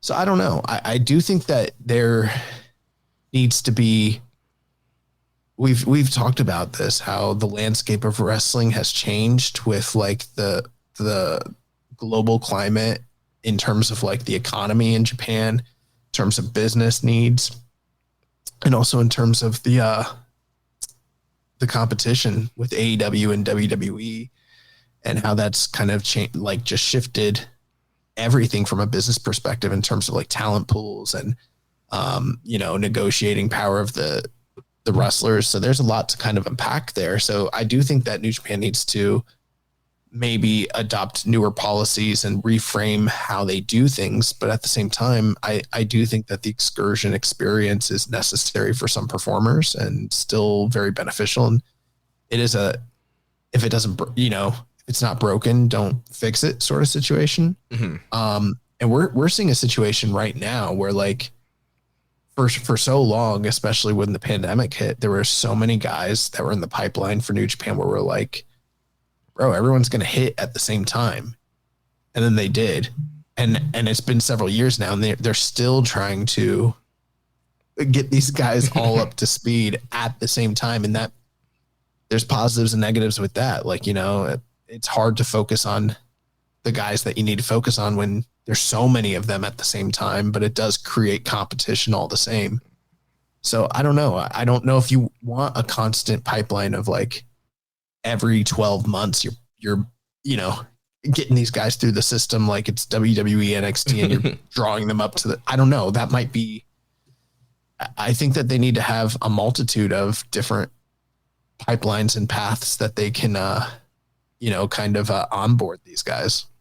Yeah, I think it needs to be almost a talent by talent evaluation. And like you're mentioning, certain guys need certain things. And yeah, maybe some guys don't need an 18-month excursion. Maybe some guys need a shorter, or maybe you want a guy to learn some lucha, or you want him to work, in a different country. I think there are benefits to the excursion. And this question, kind of caused a lot of discourse in our Discord, and people going kind of talking about excursion and stuff like that. And I think a lot of people are trying to point to the fact of, look at what happens when guys come back from excursion.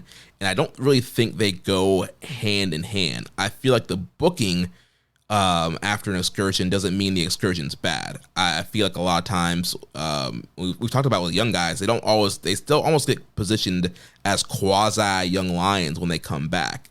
And I don't necessarily think that's always their fault. Like you mentioned earlier, there are some guys that they kind of need to find themselves and carry themselves better.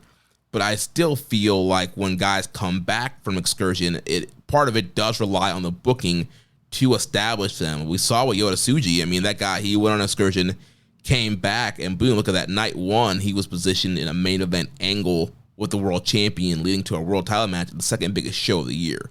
Like, that did a lot for him, where a lot of these other guys kind of came back in a lower position, so you kind of look at them still a bit lower. But again, I think that's more on the booking than saying, oh, the excursion didn't work. Yeah, and I mean, I'm sure this is a topic we could talk about all day. And, even at the same time, a lot of people are talking as though they have in-depth understanding and knowledge of like what it takes to develop a talent, build a star. Like, end of the day, we are just all fans who probably don't actually know what the fuck we're talking about. But, we can point anecdotally to, what's the term, like examples of what we think happened here and there and blah, blah, blah.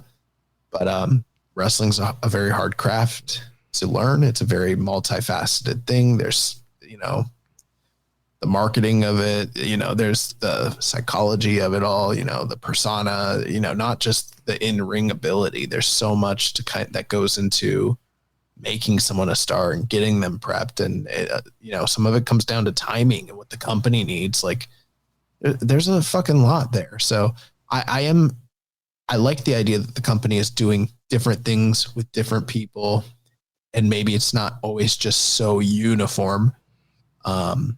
But I don't think that the old ways are necessarily wrong either. One last thing I'll also mention is historically there have been times where New Japan has sent guys away later on mini excursions to various companies for periods of time, even after they'd already debuted. And I think that that's something they should think about exploring again.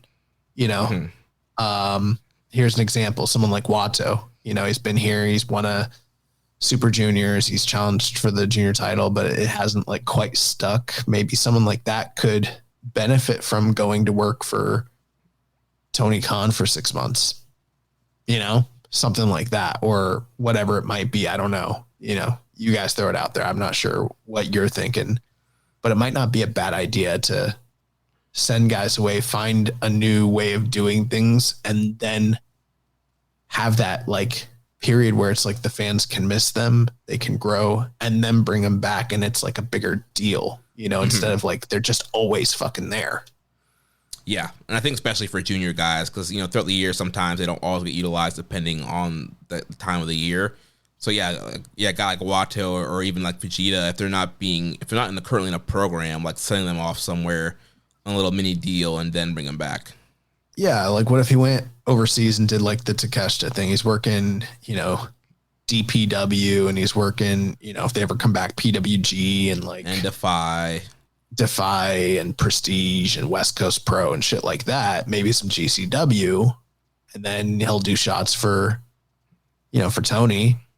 Maybe work some ROH, probably that sort of shit, and then come back when he's ready.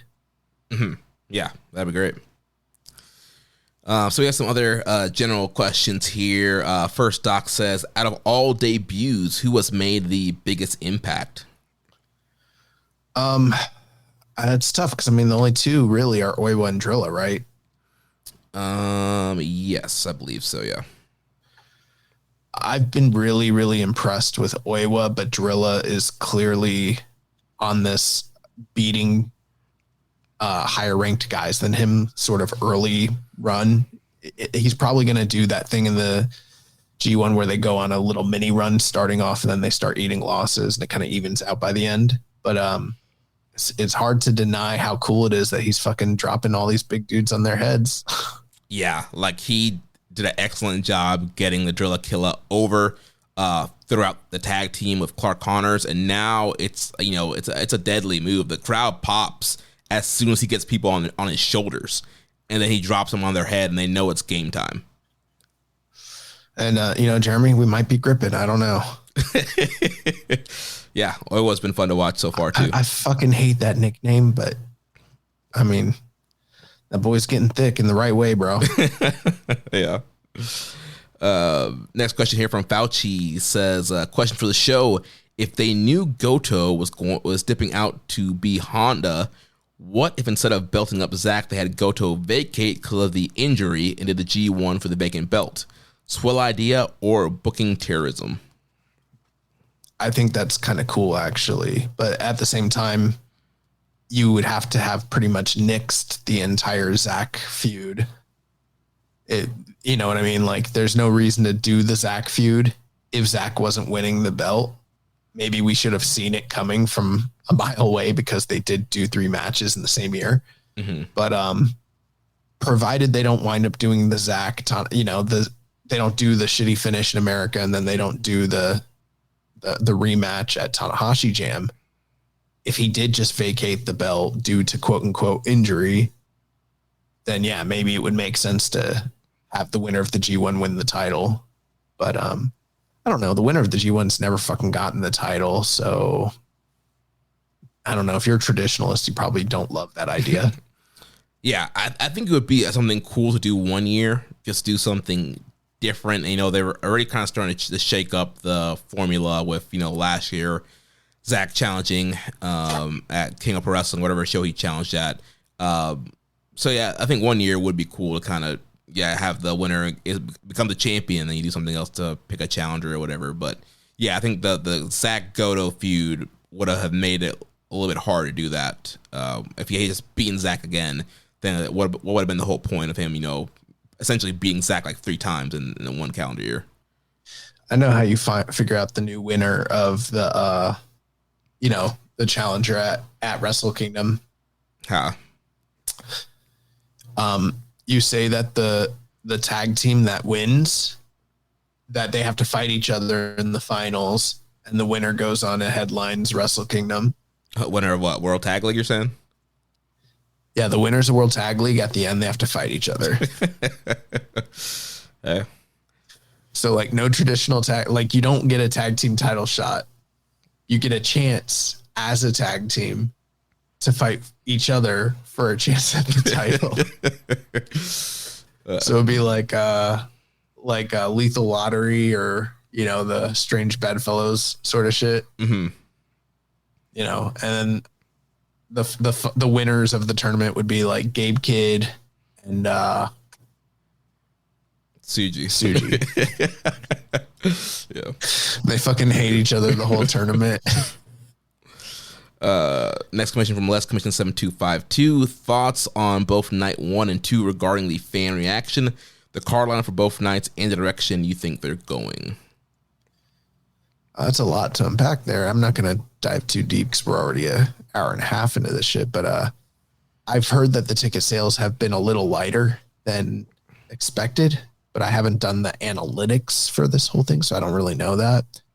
But I thought the Hokkaido crowds were really good, especially for the main events involving Taichi. There's clearly a deep connection there for him being a hometown guy and everything like that, him getting his moment. As far as the rest of your, I don't know, we're going to be talking about G1 for several weeks here, so I'm sure we'll talk about all that. Yeah, I mean, overall, like I said, the fan reaction I thought was great for the both nights. I thought the crowd were into all the matches for the most part, and popped for stuff they should have popped for, and were behind the guys you'd want to see them get behind. So yeah, I thought the crowd reaction was good. I thought the card lineup was good. Again, there wasn't a ton of like, oh man, a bunch of 4-star bangers, but there was some really solid wrestling. I thought a good start to the tournament. Then next question here from Wukong 901: how are your brackets looking like standout match and standout wrestler so far? So I didn't do a bracket. This is what happened. I kept logging in and I was in the Discord and Chris thought I was lying, but I swear to God I wasn't lying. But I tried to do the G1 Pick'em, and every time I would start it, I think I did a couple times. I did get to like the second or third night, but like every time I did it, I was like, Tanahashi's going to beat Taichi on the first night. And for anyone that thinks that's cap, go back and listen to last week's episode. If you remember, Jeremy, like we were talking about how many times Tanahashi has lost on the first night. And I was like, him winning on the first night would probably be the big upset, that people don't see coming. Mm-hmm. So I really thought he was going to beat Taichi on the first night. And I didn't know what the fuck to do with that information. I didn't know how to unpack that what does that mean for the rest of the tournament? And every time I started, like once I got to him and Callum Newman after that, I was like, to me, it was like, if he beats Taichi, shouldn't he also beat Callum Newman? But then isn't that like a little too much of a run for him? And I couldn't fucking unpack it. I couldn't understand what I should do. And I just kept hitting, and then I'd hit back and I'd exit the pick'em poll, and then I'd go back to like Google, and I'd jump back in, and I never hit the save button. I did this like 15 or 16 times. And I was like, I can't do this. Like doing a G1 pick'em is so much harder than doing a New Japan Cup pick'em. So I just didn't even do a bracket. And if I had a bracket, it probably got destroyed, Yeah. Well, I got my bracket in, and I did save, but I also went in like 15, 16 times. I made several changes from the time it opened until the time it closed. But my bracket is doing very well right now. I'm in 13th place right now, technically tied for 7th. There's 7 people at 13th. So my bracket looking pretty good right now, but it's very early on though. And then standout match for me, I don't know. My top 2 matches right now are I like Taichi and Yuya, and then Takeshita and ELP are like my top 2. Those were the top 2 matches of night 2. Yeah. Yeah, I think I'm right there with you. I really enjoyed the ELP and Takeshita match on night 2. And then Taichi, I thought Taichi and Yuya Uemura, is that the other one you said? Yeah. Yeah, those would be like the 2. I think right now for me, I think Taichi and Yuya Uemura is the match of the tournament personally. Yeah. And then as far as standout wrestler, I would go, I'm between Taichi and Takeshita as the 2 standouts. That makes sense. I think those are the top 2 guys, and they're in different blocks too, right? Yeah. So, I mean, I think that's the A and the B block MVPs right now. Yeah. And so that will take us to the current standings. So A block, we have Evil with 4 points on top of the block. Then we have a bunch of guys with 2 points: Yuya, Callum, Tanahashi, Tsuji, Bolton, Oiwa, Finley, and Taichi. And then Sonata holding up the rear with 0 points. And then over in the B block, we have Yoshihashi and Drilla Maloney on top of the block with 4 points. And then Umino, Takeshita, Narita, Saber, ELP, Okan with 2 points. And Gabe Kidd and Shingo Takagi with 0 points. So I know we've already, reviewed the first 2 nights. I don't think we need to like do match reviews or anything like that. And I don't want to go on and on because I don't want to make this a super long show, but maybe we hit some very quick, rapid fire, quick thoughts on each guy, where they're at this point in the tournament, just super quick thoughts sort of thing. Yeah. All right. So I'll start with Evil. I'm very afraid of this new finisher that he has. I thought the crowd was super deflated when they found out that Don Fale was his secret weapon. But he's got his working boots on, and I think there's a good chance he ends up being one of those top 3 guys. Yeah. I mean, he's got an early lead right now, and yeah, that's either one or two things. Either that lead's going to continue, or he's going to get forwarded at some point throughout the tournament. But again, with there being 3 spots, even if he doesn't be A1, I think there's a very good chance he could be A2 or 3. Like you mentioned, with the new finisher, with Don Fale, with Dick Togo out at ringside every match, I think that Evil, he might be exactly where he is right now, on top of the block. Then Yuya Uemura, I think Yuya is showing some fire here in the first 2 matches. And we have been seeing a theme of some of these young guys pick up wins and look really good. And so, he's one of these, young domestic guys in this block. I could potentially see him sliding in a playoff spot. He's my top worker of the tournament so far, of the Reiwa generation guys. Just been super impressed. And I love that the way they're working the what's his finisher called? The deadbolt suplex.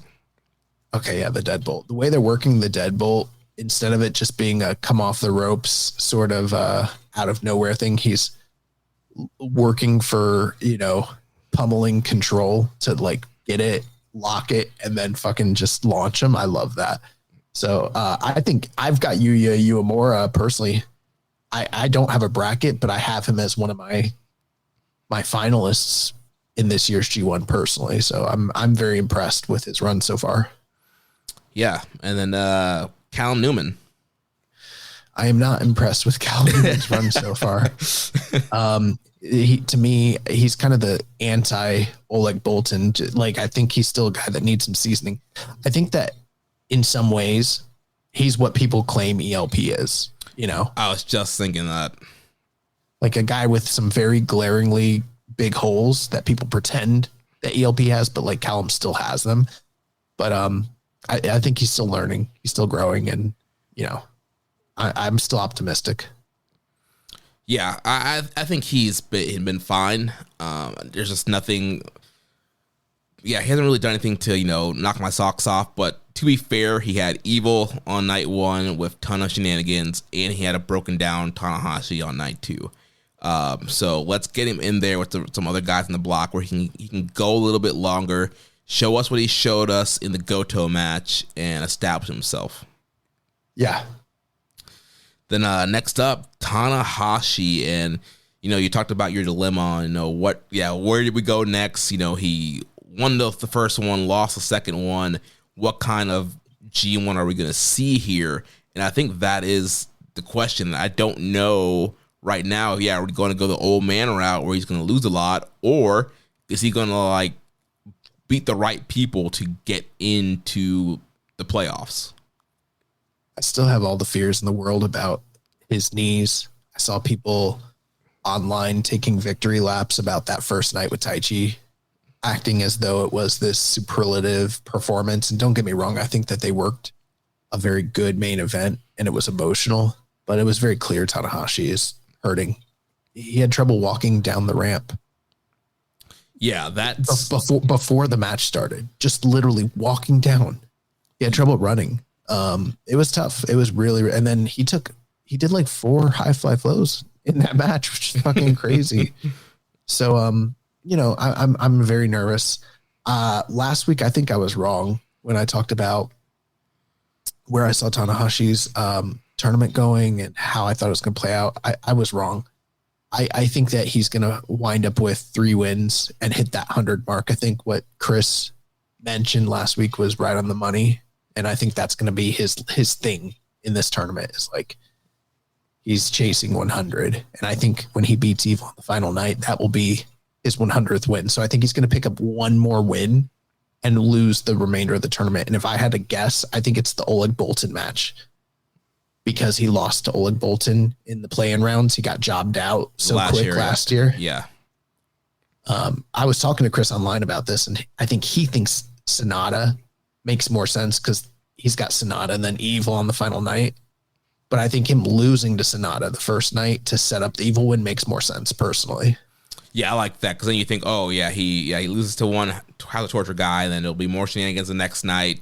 And how's he going to overcome Fale and Togo and Garrote wires and ref pullouts? And then he does, and it beats Evil.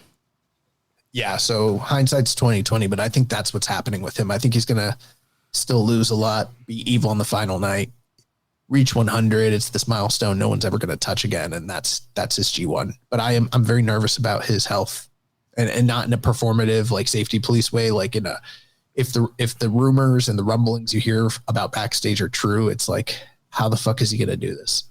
Yeah, I mean, yeah, night 2 he looked like he was walking really, really bad. So it's like, I don't know. He might have to take the rest of the year off until Tokyo Dome after this. Maybe. Up next, the Gene Blast Yota Tsuji, one of the favorites to win the tournament, to go off into the playoffs, go in the finals.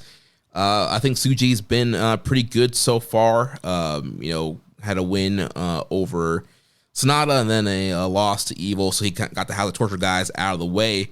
But I think Tsuji is set up to, have a promising tournament, be a guy that can get like 12 points and be positioned very high in this block. I've only been impressed with Tsuji's new gear, the black and the blue joints. Those are sick. Yeah, dude, that blue and like silver. Yeah, that was hard. But that's really all I've been impressed about when it comes to Tsuji. But then again, I'm not going to judge too harshly. He had Evil and Sonata the first 2 nights, and that's about it. Like, yeah, I felt like those guys were working harder in those matches than Tsuji was, honestly. Mm. Then next up, never openweight champion Boltin Oleg. I echo a lot of the sentiments you had about him sort of having real matches this time around, and I think he's been very impressive. And I would like to see some further development in terms of his character throughout this tournament, but he's fucking awesome. Yeah, he rocks, and I'm loving what I'm seeing. And yeah, like you mentioned earlier, like I would love to see some more intensity, turn it up even more, and hopefully there's a guy in this block that can really push him. Last year that was Takeshita that kind of got him to that next level. So hopefully, maybe a guy like Tai Chi. Is it Tsuji? Or maybe. I think it'll be Tsuji, but yeah, you're right. Could be Tai Chi. Yeah, but Boltin's good, and he's a guy again. He could potentially slip in an A2, A3 spot as well. I don't think so, but I think that never belt holds him back personally. Yeah, but you could be right. I could be wrong. Next up, Oiwa. Yeah, I think Oiwa is really showcasing himself in a big way in this tournament, in a way that he hasn't in a lot of his post excursion matches. So I'm very impressed, and I think his size. If there was anybody, if I had to take a look and just be like classic ace material, I think he looks more like the guy than Umino, Tsuji, and Uemura, just in terms of the build, the good looks and all that sort of stuff. So yeah, he's put on size in the right way. He's a guy that's, I've been complaining about some of these young lions and like their physiques and like their potential to like be the man. He looks like a dude who could be the fucking man. Yeah. And I know a lot of people were kind of already thinking that and super high on him after the Noah run and all the stuff he did with Kiyomiya. But yeah, he's starting to get there, and I think the size and build is good. And yeah, he's becoming this big beefy bruiser, and I think he's getting a great combo of the saberism, working the arm, working holds, but then also just powering dudes. He does that great Dr. Bomb. He does some great suplexes, so he's starting to put together some really nice combos and nice maneuvers. Next up, the Rebel, David Finlay. Finlay, we talked about, it kind of feels like, he might be on the way out. It seems like he's really cooled off since winning New Japan Cup and had that big loss in the dog collar match against Evil. And yeah, I'm not quite sure yet what his tournament story is going to be. I thought it was going to be struggling to get a win and kind of be on a losing streak, but he ended that pretty quickly by beating Sonata. So yeah, I'm curious to see how the rest of his block is going to play out. The Finley and Sonata match fucking rocked, by the way. Like, way better than anyone probably expected. I think Finley might potentially be on his way out, like you're saying. And if he is, it kind of reminds me of like when Will was on his way out, where it's like he doesn't feel like he's really 100% here anymore, but he's still performing so well. That's what I feel like with Finley. Like, Finley feels more assured of himself as a performer right now in this tournament than I think I've ever seen him, ever. Mm-hmm. And his gear's fucking awesome. But it does feel like they're not 100% like in the Finley business right now. Maybe we're wrong on that, but that's kind of what it feels like. And it does seem like he is almost kind of leaning into that anti-hero role a little bit. He's starting to, do the dog barking and call for the crowd to bark along with him, which he really wasn't doing that even when some of the other guys in the faction were doing that. So maybe we are going to see more of all of the War Dogs become more tweeners as, they end that feud House of Torture, and a lot of them are starting to make crowd connections. So maybe that's kind of where the direction he's going to go in. And, I think that potentially he could be a top 3 guy. I don't have him slotted to be one personally, but historically, like, if he's sticking around, I mean, he is a guy that they have pushed to prominent positions like that. So I think him and Evil is going to be very telling. Yeah. Then second to last, Taichi. Like I said earlier, he is the MVP of the block. He's a standout performer each night. And yeah, I think it's going to be almost kind of a redemption tour for him, proving why he should be in this G1. And he's probably going to be, at the end of it, I think he will end up being one of the standouts of A block for the whole tournament. And I don't know as far as like how well he's going to do. Right now, I have him slotted as my A3. I think there's a cool story to have with him doing this whole redemption thing and kind of sliding through, kind of Goto-esque, where you really want to see this guy get his due and get him into the playoffs. I know last week I joked about him and Zach, and I think you and Chris were a little dismissive because they already did do that match in the New Japan Cup and everything. But that match with him and Uemura, Zach came down to ringside post-match, and then after Taichi won the match, they stood, nose to nose and exchanged pleasantries, but it was kind of like a little bit heated. Zach held up the belt, and it was like, oh shit. And if my booking that I threw out there last week is true, then that would be a situation where you get A3 Taichi versus A2 Zach. And that could be like the big thing for Taichi. If he gets, that would be huge. I'm also looking at him and Tsuji as maybe being the match of the A block potentially. Yeah, that could be a really great matchup. And then last, Sonata, and like we've been talking about, he's doing this whole thing where he's trying to be more flashy while also being still House of Torture Sonata. And so I'm wondering how this kind of tournament storyline is going to play out. Are we going to continue to see this balance? And I wonder, we all talked about Tanahashi being the one that's going to only, win one match. Like, could we see a situation here where Sonata goes winless because he's trying to wrestle, the two sides are wrestling inside of him, of trying to be flashy, but also wanting to be House of Torture? I don't know. He seems a little delusional. Like, he doesn't see himself as the villain. So I don't know. But it's kind of entertaining. I mean, this is better than Cold Skull Seiya Sonata. So yeah, him as a little pirate outfit or whatever. So yeah. All right, then over to the B block, Yoshihashi. I think in a very surprising spot right now on tied on top of the B block, but I don't see that being the same for the rest of the tournament. I think it's one of those storylines where he starts out well, and then I think he will even out. Traditionally, he's a guy that barely gets 6 or 8 points, so he's probably going to be eating a lot of losses in this coming week. I came here to see Yoshihashi have standout matches, not put up points. And so far we got 4 points and no bangers. So, yeah, we need to remedy this shit. Then Drilla. I think Drilla probably stands to win a few more matches in the tournament. Maybe finish with 8 or 10 points when it's all said and done. So he's like halfway there. But I think that's about it. But I think that similar to what I said about Callum, like a guy that is learning in this role, and getting experience. I think that's what's happening with Drilla. But I think that he gets it. You know what I mean? He's a guy that gets it. He knows his character. He's getting over. He's growing. I'm impressed. Yeah, I totally agree with you. Very impressed. And yeah, that Drilla Killa is going to be awesome. And I can't wait to see who else is going to hit that on in this tournament.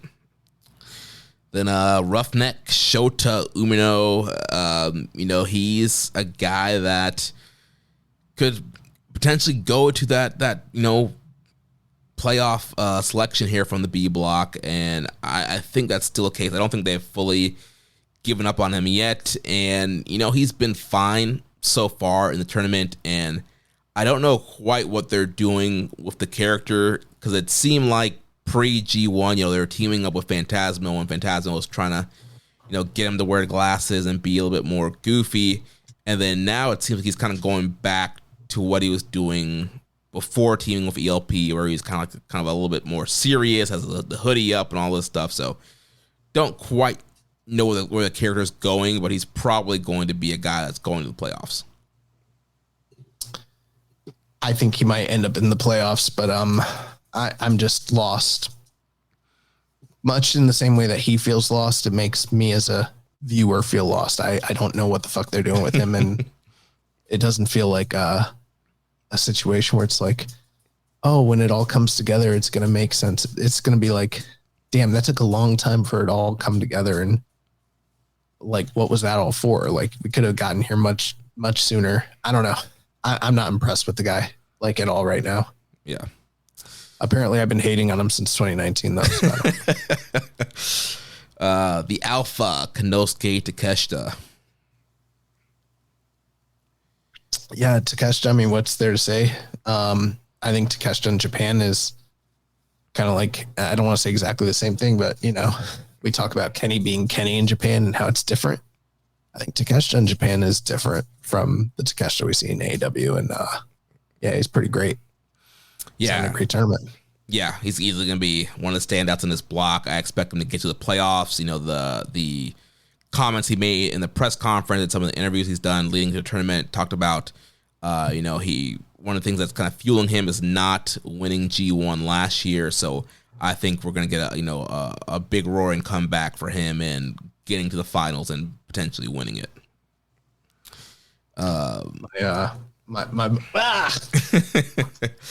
bro, he's been my dog. Anyone that's watching on the live tier, my dog Ziggy, he time to time he likes to come out while we're doing the show, but he's been worried about me. I think he knows I'm not feeling good today. I took at one point a 3-hour nap, and my wife said he came out from the covers and he was pushing his head against me. I was out. She's he was really pushing his head against me. She's like, I think he thought you were dead or something. It's and ever since, I think it traumatized him. He's been upset and wanting to be with me since then. Make sure you're well. Yeah. Oh man. Next up, Ren Narita. With Ren, it's we had the one standout performance. It's really great. The next night wasn't, I wouldn't say it was back to the house torturism, but it also wasn't anything that was standout.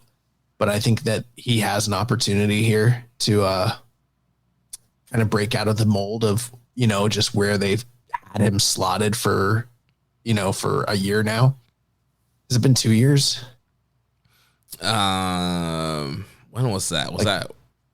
I think I'm trying to. He turned on Shota Umino in World Tag League. I can't remember if it was last year or the year before, but however long it's been, doesn't matter. this is an opportunity for him to really like showcase himself and like do something, you know? Yeah, he's in a great block to do that. He has a lot of great dance partners here. So, yeah, hopefully we see more of what we saw in against Zach. And with him beating Zach, I mean, that kind of puts him up there, and he could be a sneaky guy to potentially be like a B3 going into the playoffs. Could also entitle him to a future title shot. I mean, he beat the world champion. Yeah, we could be seeing a September or October title shot with him, yeah. Then speaking of title shots, a champion, Zack Sabre Jr. I'm trying to remember, who did Zach wrestle the second night? He had the forfeit win over Gabe Kidd. Oh, that's right. Okay, that makes more sense. So, yeah, I mean, we've only seen the one match. I thought he was really great. I think Zach is just fucking excellent, no matter what anyone says. I know that there's haters out there, but Zach is he's one of the best in the world. And he's leaning back more into not so much like I represent New Japan, but he's like, I fucking represent me and I don't give a fuck. And I like that. So, yeah. And, Zach, one of the best tournament wrestlers out there. Totally expect him to be in the playoffs. Since he did win the block last year, I don't see him winning the block this year. I think he'll be B2. I think he'll have to work his way through the playoffs, but I definitely expect him to be in the playoffs scenario. Then next up, the TV champ, ELP. Again, I think ELP rocks. He's been having solid 2 matches here to start the tournament. And again, I don't see him as a guy that's going to be in the playoffs, but I think he's going to have some very good matches. He'll probably establish some challengers for his TV title, but I think he's going to be a guy to watch and a guy that'll be fun in the rest of the tournament. I mean, I would like to see him have great matches in this tournament beyond just working Takeshita, which like last year it felt like he only did that with Takeshita. So it's like, I don't just want the one standout match with the one standout dance partner, but like, let's see if he can like really make a go of it. You know, he doesn't have Hikuleo and other people, like he doesn't have the ball and chain on him anymore. So let's fucking go. Let's do it, you know? Yeah. And again, he's in the perfect block to have some standout matches. Next up, Great Okan. Yeah, Great Okan. He's doing the Great Okan thing. Like I don't really have much negative or positive to say. It's just like he shocked everybody last year getting into the final 3. And he seemed to be like having really great matches. And so far he's been fine, you know?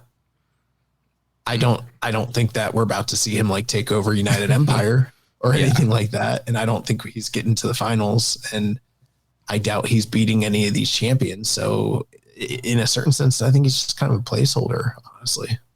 Yeah, I'd be very surprised to see him make it to the playoffs again. I could see him potentially beating somebody to set up a title match that give him something to do in the fall.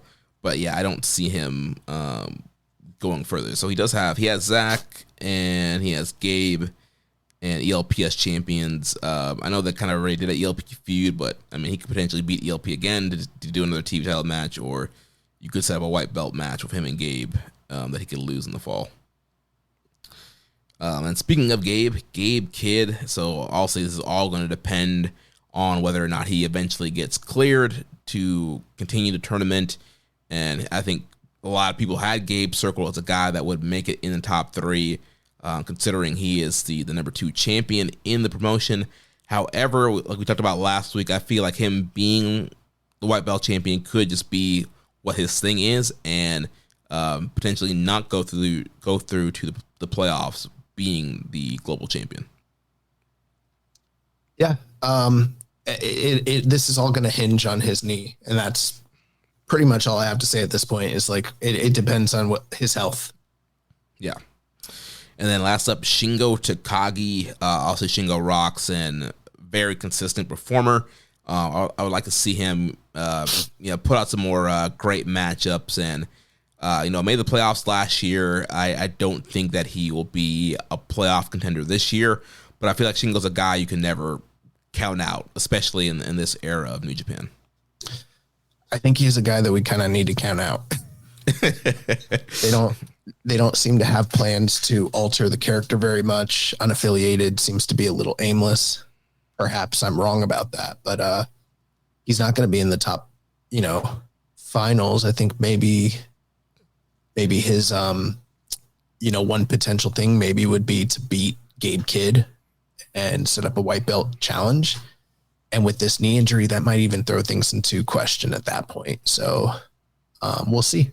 But to me, he's kind of there to be like an Ishii, a guy that has really great matches with a lot of people and puts them over and, finishes with a respectable point total, but maybe set up a title challenge, but he's not a viable contender at this point in time right now.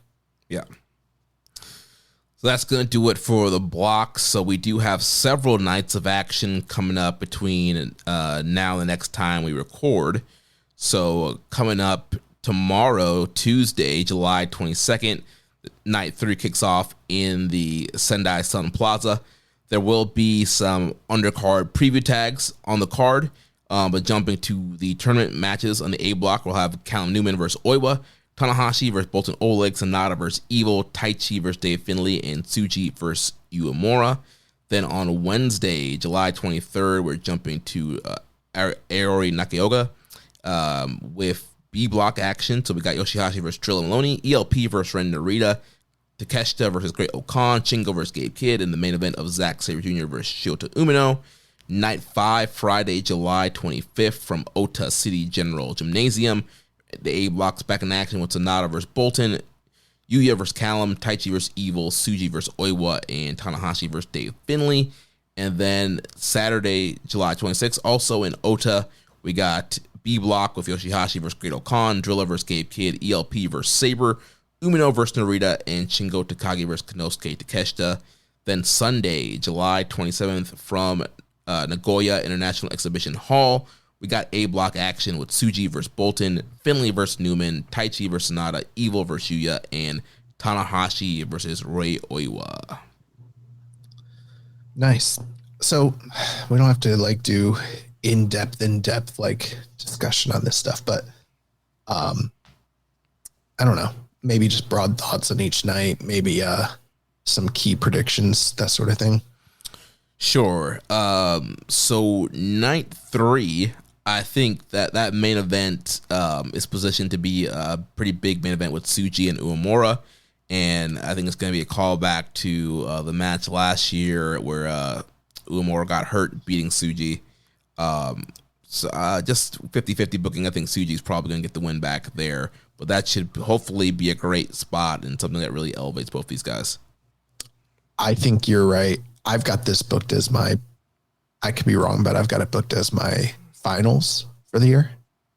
And I think if Uemura beats Tsuji again, then that tells me the chances of this being the finals goes up exponentially, because they won't do the 50-50 at that point. So this is also the night where I've got Tanahashi beating Oleg Bolton. So he starts off the tournament 2-1, pretty promising. Mm-hmm.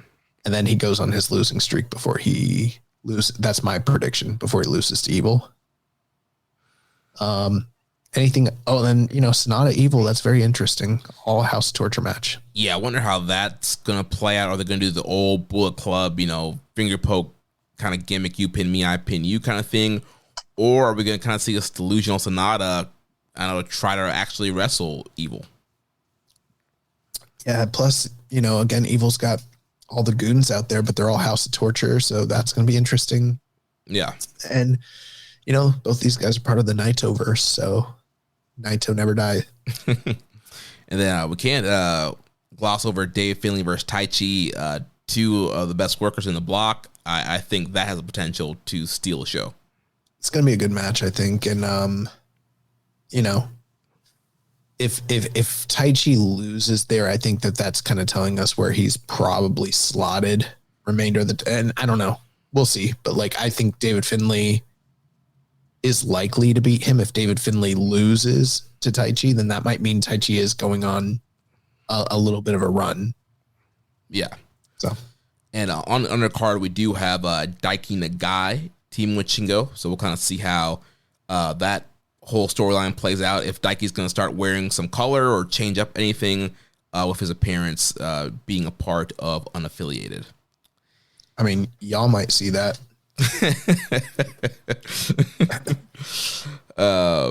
Then night 4,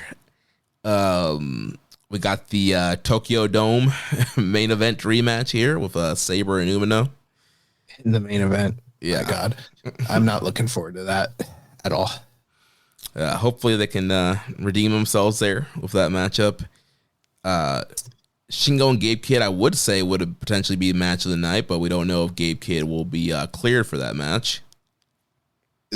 Honestly, top to bottom, this is like my least anticipated night of the of the entire tour. And you know what? Even like I'm not the biggest man. Like I'm not as high as everyone else on Gabe and Shingo. I feel like it lean like in the past their match has been okay, but they kind of just lean into a lot of the what we think a strong style match should look like, but it not actually capturing. Like here's a good comparison. Gabe Kidd versus Hinare like really does capture that emotion, but like Shingo and Kidd for some reason always feels like they're cosplaying it a little bit. Trying too hard, yeah. But of all the like matchups, these are like the worst matchups in this. The B block is more stacked than A, but this is like the worst lineup that they probably could have. Yeah. And then if you get Shingo and Kidd forfeit, then it's like, damn, that might be a slog of a night. Yeah, and interesting match. You do have Yoshihashi and Drilla, two of the top point goers, facing each other. So I think that'll be interesting. If you care about kayfabe. Yeah, I think it'll be interesting story to see which one guy, because that'll be their first match. So one of those guys are going to go undefeated 3-0. Someone's always got to go. Yeah, if Drilla picks up the win there, then it's going to be like, oh, shit. Yeah. The young bull. And then also on the undercard, Yasuda teaming up with his adopted father, Taichi. And then the guy teaming with Tsuji. Then night 5. Let's see what's going to be good here. So Tsuji and Oiwa could be pretty good. Two big beefy boys there. Tsuji Oiwa is the semi-main. It's going to get some time. That's going to be really good. That's a great test for Oiwa. And I think that'll be, yeah, Tsuji's got, he already got like the 2 bad matches out of the way. Like it's clear sailings for him for the rest of the tournament. So that's going to be really great. Yeah. That main event, Tanahashi and Finlay, it's going to be a rough one. Bro, I don't know if Tanahashi can handle them power bombs. I mean, on the one hand, it might not be so bad because it's just flat back bumps, but he's going to be eating a lot of fucking power moves. Yeah. He's going to get thrown around. When he eats that Dominator and his knees come crashing down, that's going to be fucking tough, dude. Oh, man. I'm nervous, bro. I'm nervous about that one. Yeah. And it's the main event, and you know he's going to, and they've never faced before, so he's going to like, Tanahashi just has that point of pride where he's like, I got to go out there. I got to make Dave Finlay, right, these guys used to team together. He's like, all right, here's what we're going to do. Finlay, you're going to go to the floor. I'm going to do high fly flow with the outside. Oh, man. Like, I'm going to do 5 high fly flows in this match. One to the outside, one to you on the ground that you move, one where you're standing, one where you get your knees up, one on your back. Yeah, it's like so many. Like, why? Oh, man. Yeah, then everything else on the night should be fine. Yes, and I don't see Dave Finlay losing to Tanahashi at all. Yeah, I feel like this will probably be their only match for the year, and yeah, Finlay will probably win. It'll probably be their only match ever. Yeah. And then the rest of the card should be fun. Yeah. Night 6, Shingo Takeshita, main event. That should be great. I know that should be awesome. People didn't love that Tokyo Dome match. This is their opportunity to redeem it. Yeah, that's what I was gonna say. Yeah, And then semi-main event, Umino and Narita. There's some history there between those guys, and I think if we can get Narita to lean more into what he did in the ZSJ match and Umino to kind of lean into what he does best, that could end up being pretty good. I really liked their first G1 match, and I loved that Cork and Hall match where they did like table spots and everything. So that one might really be good. ELP and Saber, I don't know if we've ever seen them, but those guys, they got real life chemistry, so it'll be good to see if they got in-ring chemistry. Yeah, that should be a fun match. If Gabe is cleared, Gabe versus Drilla could be interesting. War Dog versus War Dog. Yeah, Gabe will be looking to go to war with Drilla. I'm assuming that would look similar to like when Drilla faced Clark Connors in the Super Junior, so probably very heated. I'd expect them probably fight through the crowd sort of thing. Yeah. Hopefully Kid's back, so we'll see. Yeah. Then night 7, got Tanahashi Oiwa in the main event. We did have Tanahashi pinning Oiwa in a tag match, Tanahashi Jam, so I definitely think Oiwa is going to get the win back here. Yeah. Looks like evil Yuya Uemura. That's got evil beating Uemura all over it, possibly. Suji and Oleg Bolton that's going to rock. Yeah. Taichi and Sonata. Taichi gets a chance to get some revenge on Sonata. Yeah, they're just 5 guys betrayal. So, yeah, some good stuff here. Man, Tanahashi, all these main events. This is scary shit. All right, well, that's going to be the lineup in the next week. So 1, 2, 3, 4, 5 shows for us to watch and be back next week for episode 400. Didn't see anything else in the news for us to cover. We had a few questions here, but you want to push them to next week so we can wrap it up and you can get some rest? No, we just got a couple. Let's just knock them out, but quick. All right. Navif says, being at Y'all has me thinking, with Ishii being a member of the conglomerate, which AEW mid-carder or up-and-coming talent would you like to see join a faction in NJPW? Nobody. I mean, realistically, like recently I saw someone say something, I don't know who it was, but I saw, it might've been Lyric. I think she said something online along the lines of like, dual contracts is the future. I totally disagree. I think dual contracts are going to be a very short-lived thing, and I think it's just a way to poach talent away from smaller companies. They don't work. I think on the CMLL side, it's going to be a way to protect guys from going to AAA and WWE. And I feel like with Mexico being closer, it kind of works out better. And their schedule, like you can go work Dynamite, be back to work Arena Mexico on Friday.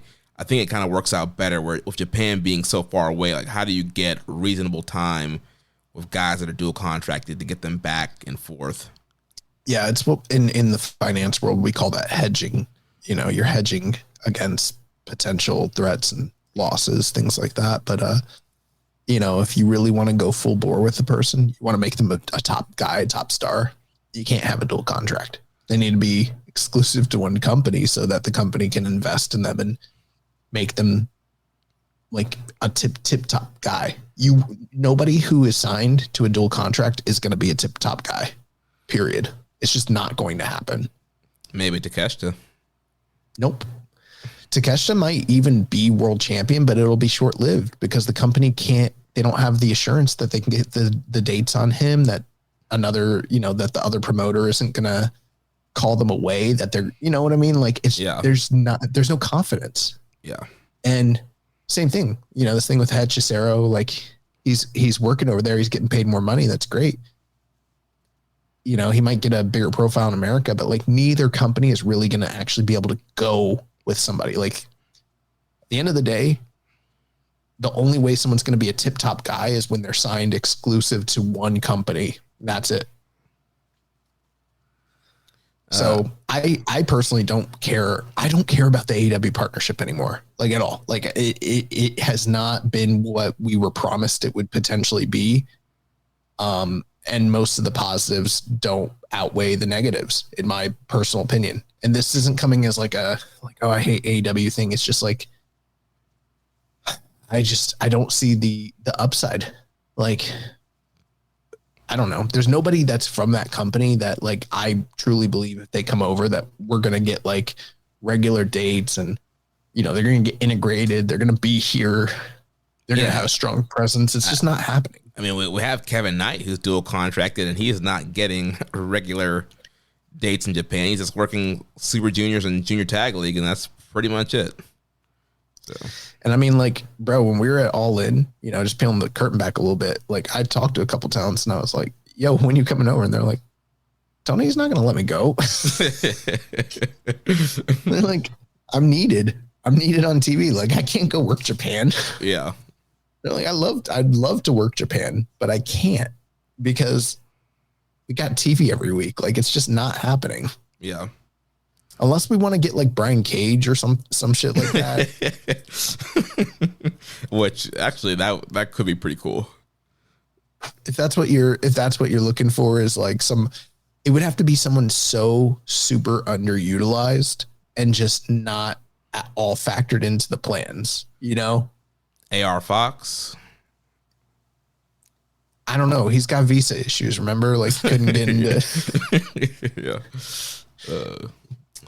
Naof also asks, is there a way to get the Rizzler booked against Jun Kasai in a death match? Bro, I fucking hate the Rizzler. Like, my wife got pissed at me because I was like, I fucking hate the Rizzler. She's like, he's an 8-year-old boy. You cannot say. I was like, I feel like that child's being exploited by some greedy parents. What's really happening? Like, yeah, I don't think the Rizzler. I hate the Costco guys and I hate Rizzler. I think that shit's so fucking stupid. Next question here from Les Commission. If you have to create your own unit of 4 to 5 guys from the 80s, 2000s to represent Japan, name them. He would go with Afro Andre, late 80s Terry Funk, Cactus Jack, and Kijimoto. Wait, what? 4 to 5 80s guys to represent Japan. So just Japan as a whole. Yeah, he said 80s to 2000s. Yeah, but he listed 3 Gaijin first off, and only one of them actually works like New Japan, like worked in New Japan, like Terry Funk and Cactus Jack. Those are not New Japan guys. So I don't know. It's a pretty open-ended question. I mean, I feel you got to pick Inoki as a one. I don't know. Like, his question is so open. He's saying 80s to 2000s guys to just represent Japan. Is he talking about New Japan? Is he talking about Pro Resu as a whole? Like, what is he talking about? I don't know. I don't know. Let's refine this a little bit. 4 to 5 guys. Let's just make it easier. 4 to 5 guys that you just New Japan guys, 80s to 2000s Dream Faction. That's what we'll do. And yeah, sure. Inoki. I don't know. I don't know if I like Inoki in a faction. I don't know, man. I fucking hate that. Hashimoto. Sure. I don't know. I hate these questions. I hate this type of question because, like, I'm like, what are you asking me to do? I need like some clearer defined. He wants a faction instruction. Top guys. All right. Like, I don't know. I feel like I would just like, all right, I'll just load it up with like the best kickers. So it'll be like Nagata, Hashimoto, fucking Shibata, and Akira Maeda. How about that? How's that for a faction? I think that works. Those guys, and you know what? We'll throw in a junior. We'll throw in Koji Kanemoto. I was gonna say, like, I'll put my boy Kanemoto in there. We'll throw Koji Kanemoto in there. They'll just kick everyone's fucking heads off. How about that shit? Yeah. Yeah, I'd be down with that faction. Doc says, is there any hope of seeing Tanahashi versus Nakamura one last time? I hope so. I don't know, but I would love that to happen. Yeah, I mean, I think that would be the perfect closing to Tanahashi's career. But again, political landscapes could potentially stop that. Or Tanahashi's body could stop that if he does not survive this G1. Next question from TKZ. What is the ideal matches for Tanahashi and Wolf at the Dome? What is the ideal main event? Oh man, that is an actual great question, but it is so tough to answer. I think for me, a Tanahashi Nakamura match is like, I think that would draw well. We saw that Muto and Nakamura did very well. WWE, like New Japan are kind of whores for WWE. And, that is Tanahashi's like ultimate rival throughout his whole career. So that would be a really big deal. As far as Aaron Wolf, man, I don't fucking know. Like, I don't know. Well, who do you think that he should face? Because now it's feeling like a bigger deal than what we had originally anticipated when we first talked about this. Yeah. I don't know. I feel like Bolton might be a good guy. I thought about that. Put him in there with somebody that can do that kind of, grappling style of him. They're just both throwing each other. I feel like Oiwa could be the way that he's developing could be an interesting guy for him to mix it up with too. Maybe it's Tanahashi. Well, Tanahashi says he doesn't want to face Aaron Wolf. Oh, did he? Yeah, he said that it should be like two separate attractions. Gotcha. Okan could be interesting because, he kind of says he has all these disciplines and he's, in judo and all that stuff. And then you could have Aaron Wolf like throw him around. Yeah, but what does that do for anybody? You know what I mean? Yeah. It feels like it needs to be like a name, like a real name. So I don't know. That's tough. Maybe Oleg Bolton. And then for me, like the on paper best match that I can think of for the Dome that we've talked about, for the main event, ideally would be like Tsuji and Takeshita. Yeah. I think that's the money main event right there for the world title. Yeah. I mean, people won't like this, but one thing that they could do is like, if you could attract potentially getting Kenny Omega or Okada to come work the Dome, then that would open up some very big doors for some of these, potential slots. I'm not trying to take, work away from domestic New Japan guys, but that would be awesome. Yeah. And clearly there's a story of some young guy facing Okada. And, there's a whole storyline you could do there of him leaving and not wanting to face these guys and being scared of these guys and do something cool there. Like Okada Tsuji in the Dome for the title. Would be interesting. That would fucking rock. You'd probably have to lose, but who? Tsuji? Yeah. Not if it's for the title. Yeah, you're probably right. Man, Rainmaker. Okada's never coming back, I don't think. No, I think he's done. He just changed the Rainmaker music finally. Like, I think he's like totally passed. I think that's because they probably didn't want to keep paying New Japan for the music, I'm assuming. I don't think. I mean. Oh, I think that's it. You think so? Yeah, I think they were paying New Japan to use the music.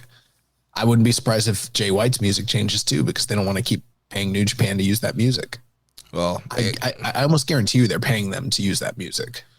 Well, according to Tokyo Sports, I don't know. I know that's kind of word. Okada said it was his call to change the music, so maybe it is part of that, or maybe he can say whatever the fuck he wants to say, but I'm pretty sure they were paying them a pretty penny to use that music. So yeah.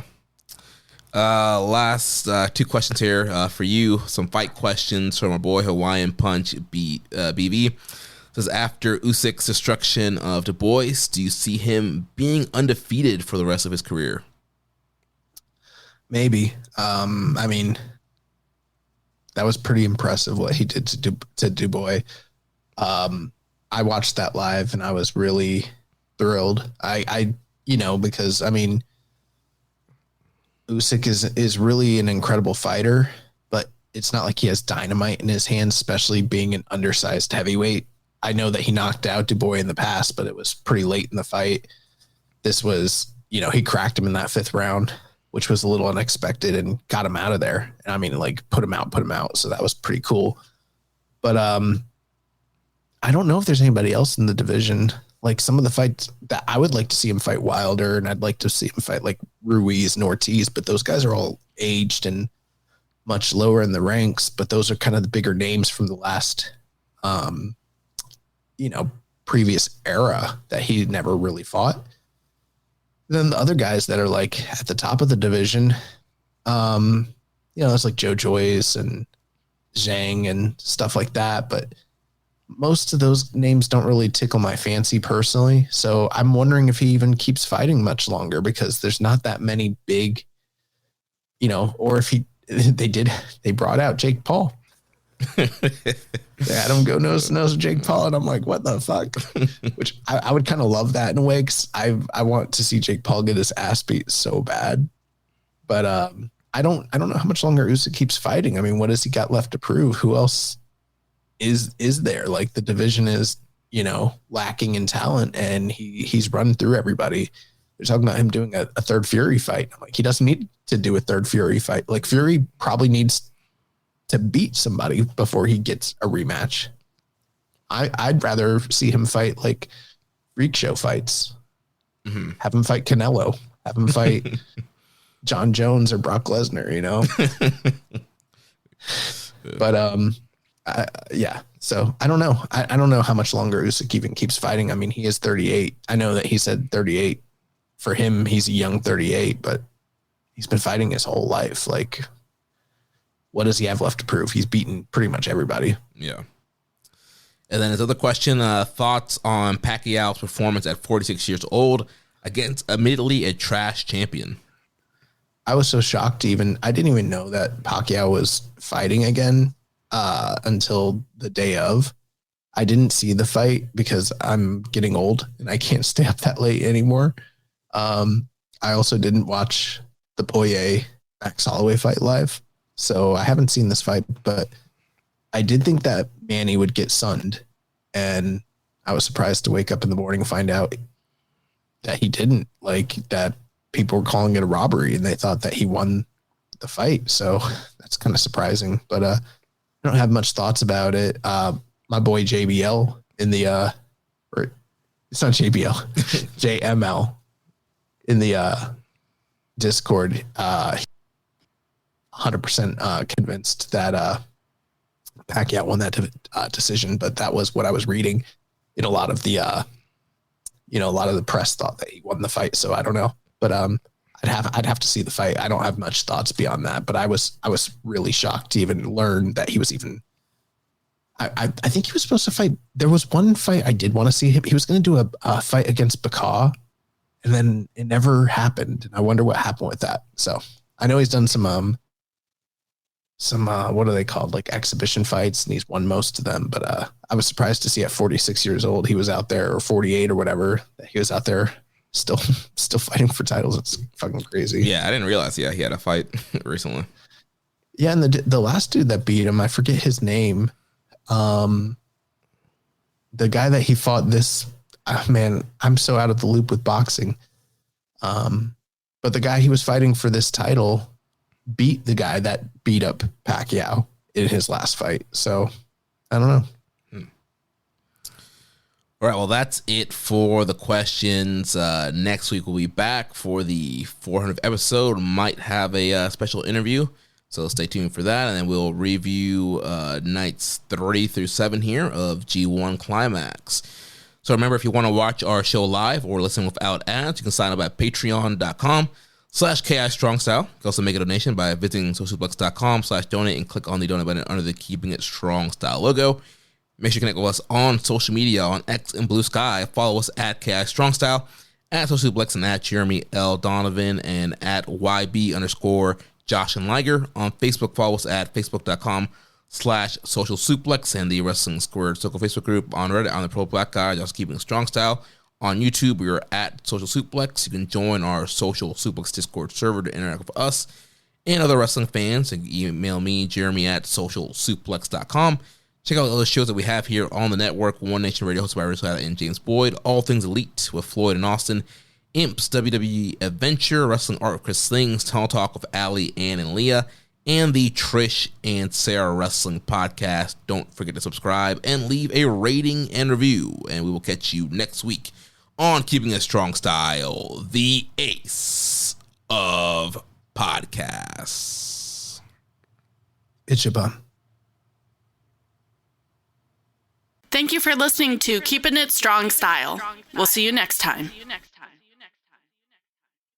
If you're a podcast host, listen up, this one's for you. My name is Allie Jackson. I'm the host of Finding Mr. Height, a dating and relationship podcast that I've been doing for 4 years now, sharing my positive and practical approach to dating that's built on my own life experience. And I wanted to share another experience that I've had, my secret behind monetizing my show. It's called Red Circle, and I was just telling my colleague about how much I love their platform. With Red Circle, not only am I getting a seamless hosting experience, but I also love the support I receive in ad sales. It's not just typical ad sales either. It's targeted opportunities based on my show and my life. And the platform is super simple. You just set your preferences and Red Circle matches you with sponsors that align with your show. You can vet every opportunity and their platform gives you great analytics. More recently too, my Red Circle team has brought me opportunities outside of my podcast on social media to really augment the podcast partnerships, bring them full circle. I just can't recommend them enough. If you want to give it a try, go to redcircle.com to get your free trial. That's redcircle.com for a free trial.